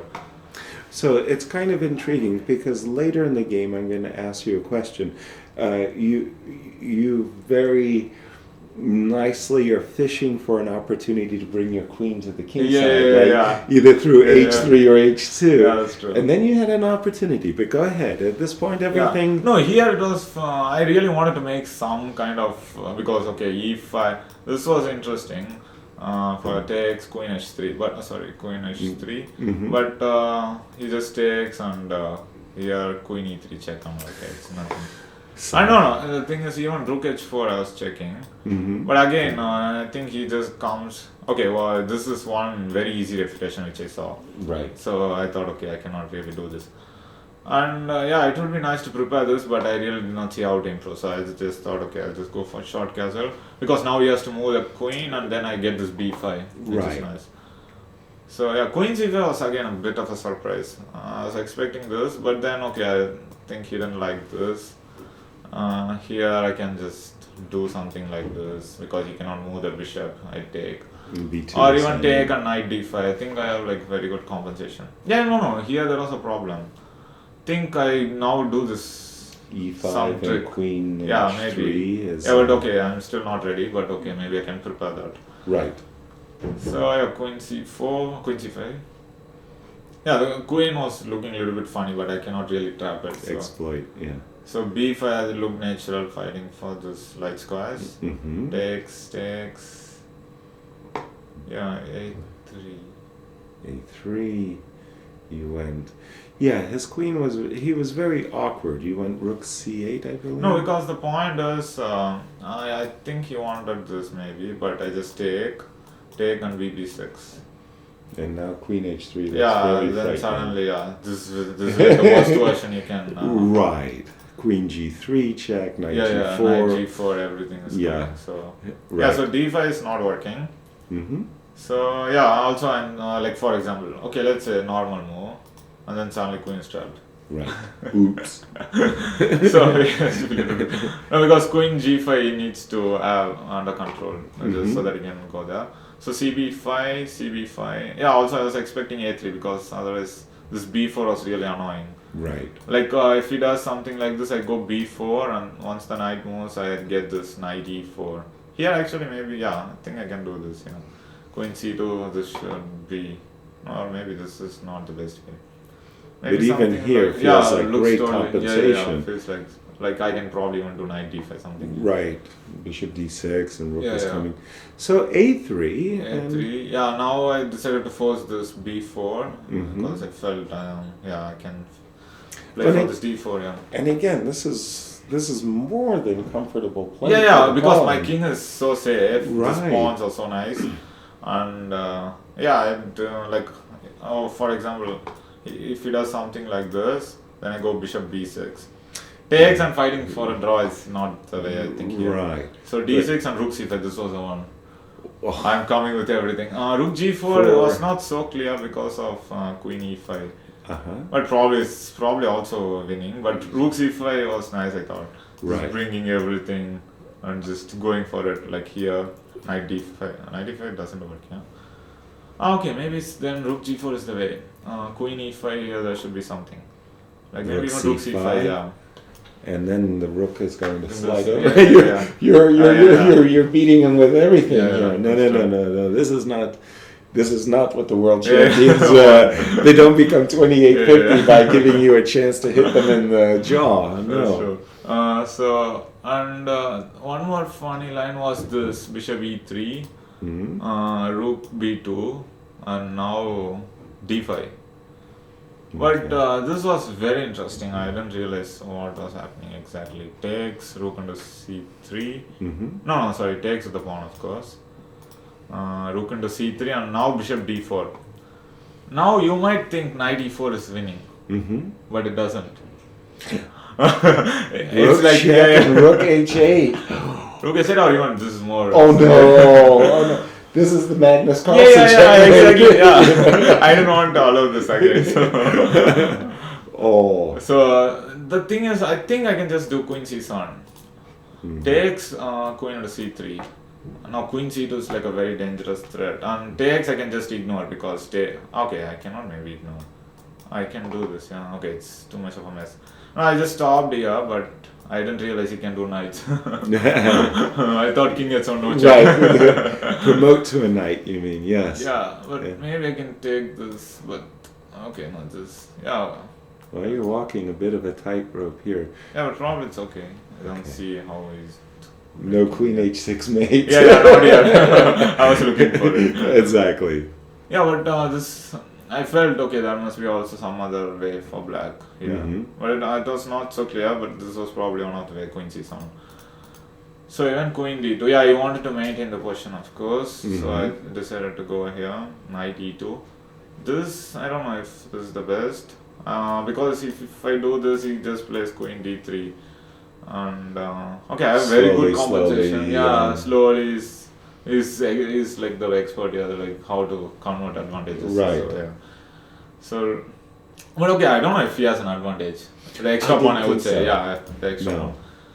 So, yeah, queen d3 here. Yeah, this I wanted to do something like, okay, rook c2 is not working because of knight c3.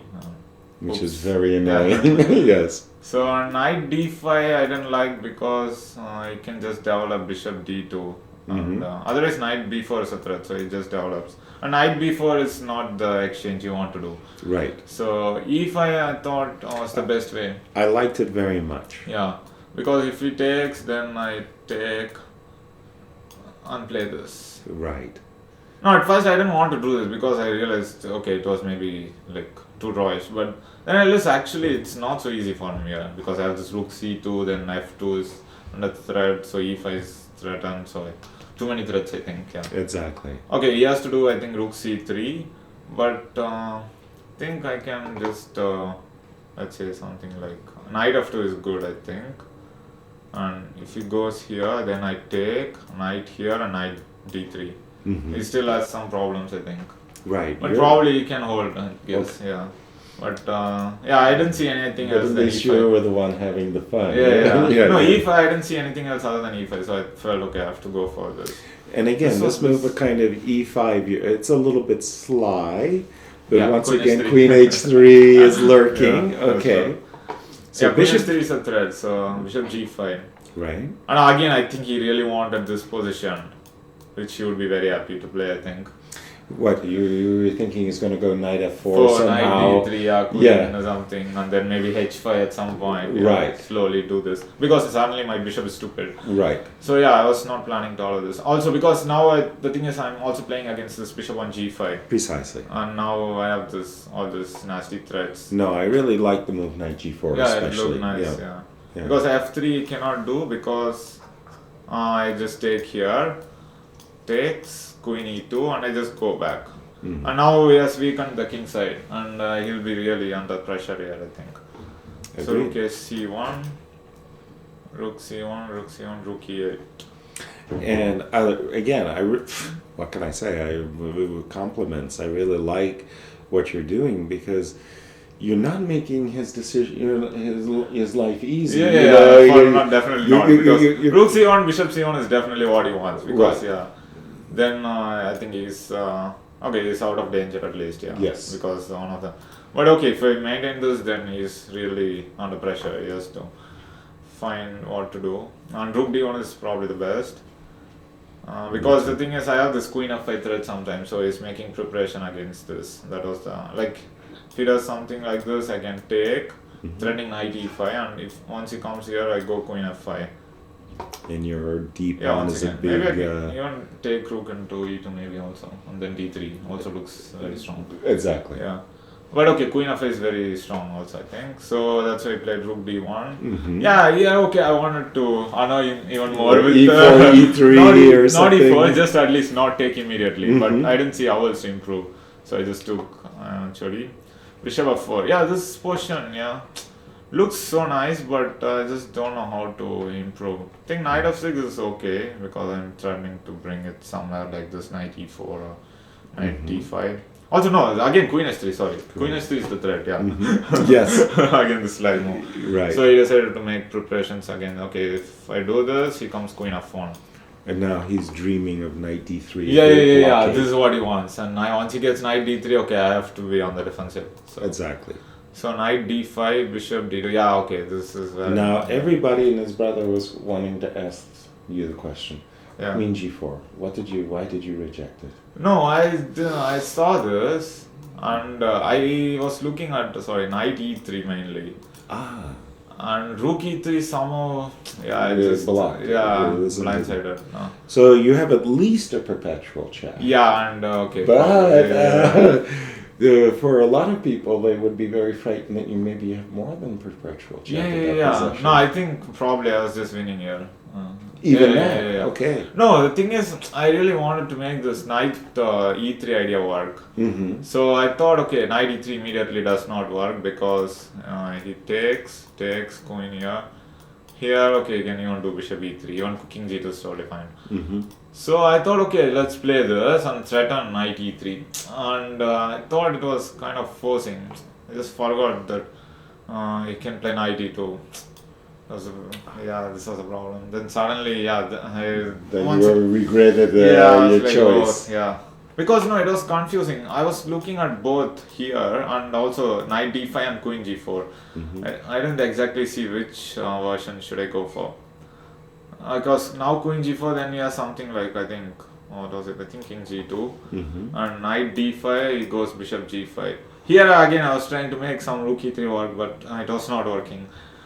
Because f6 is like queen b3. I don't know what is really happening Mhm. here. It's too messy. But I think he's protecting everything more or less. So this I should have just gone with my instinct and probably played this. But I was worried that okay, he's just equalizing everywhere. But And again, rook e3 is a rook little e3. bit of a blind spot, yeah? Yeah. I was looking at it in different lines, but Mhm. here somehow.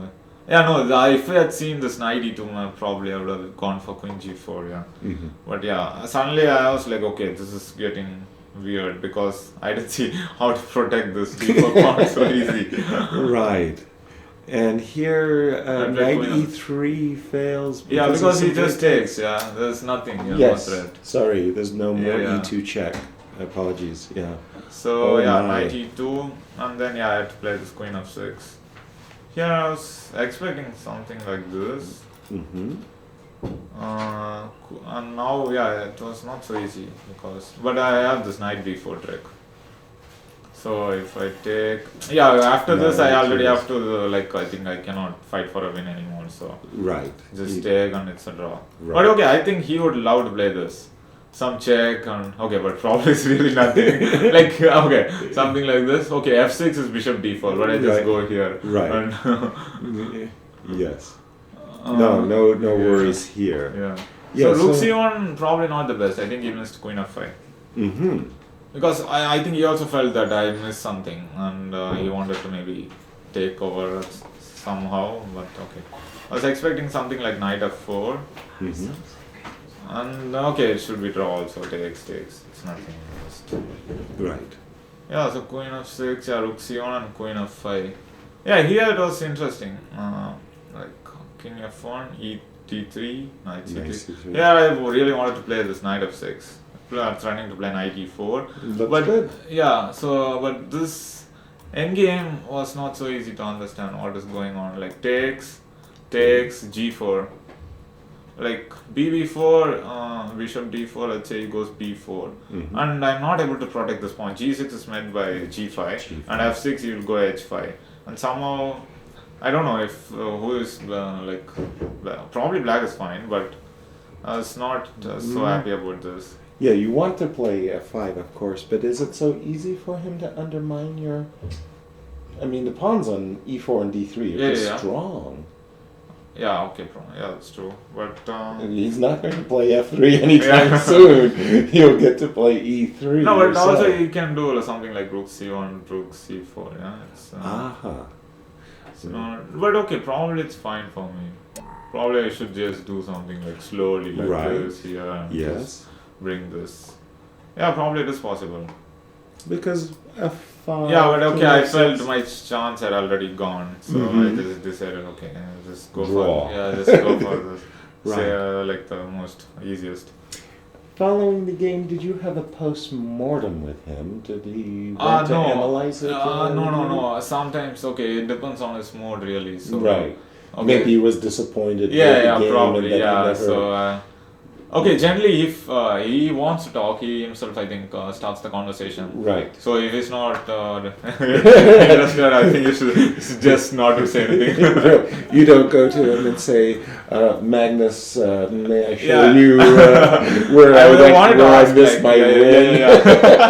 I wanted to ask it, but I was like, okay, probably not a good idea. I was like, okay, maybe once he's cooled down, maybe in the closing ceremony or something, maybe I can ask, Very good. Well, you've got 2 games remaining for your 2 remaining opponents. Let me see. Rapport and who else is left? More.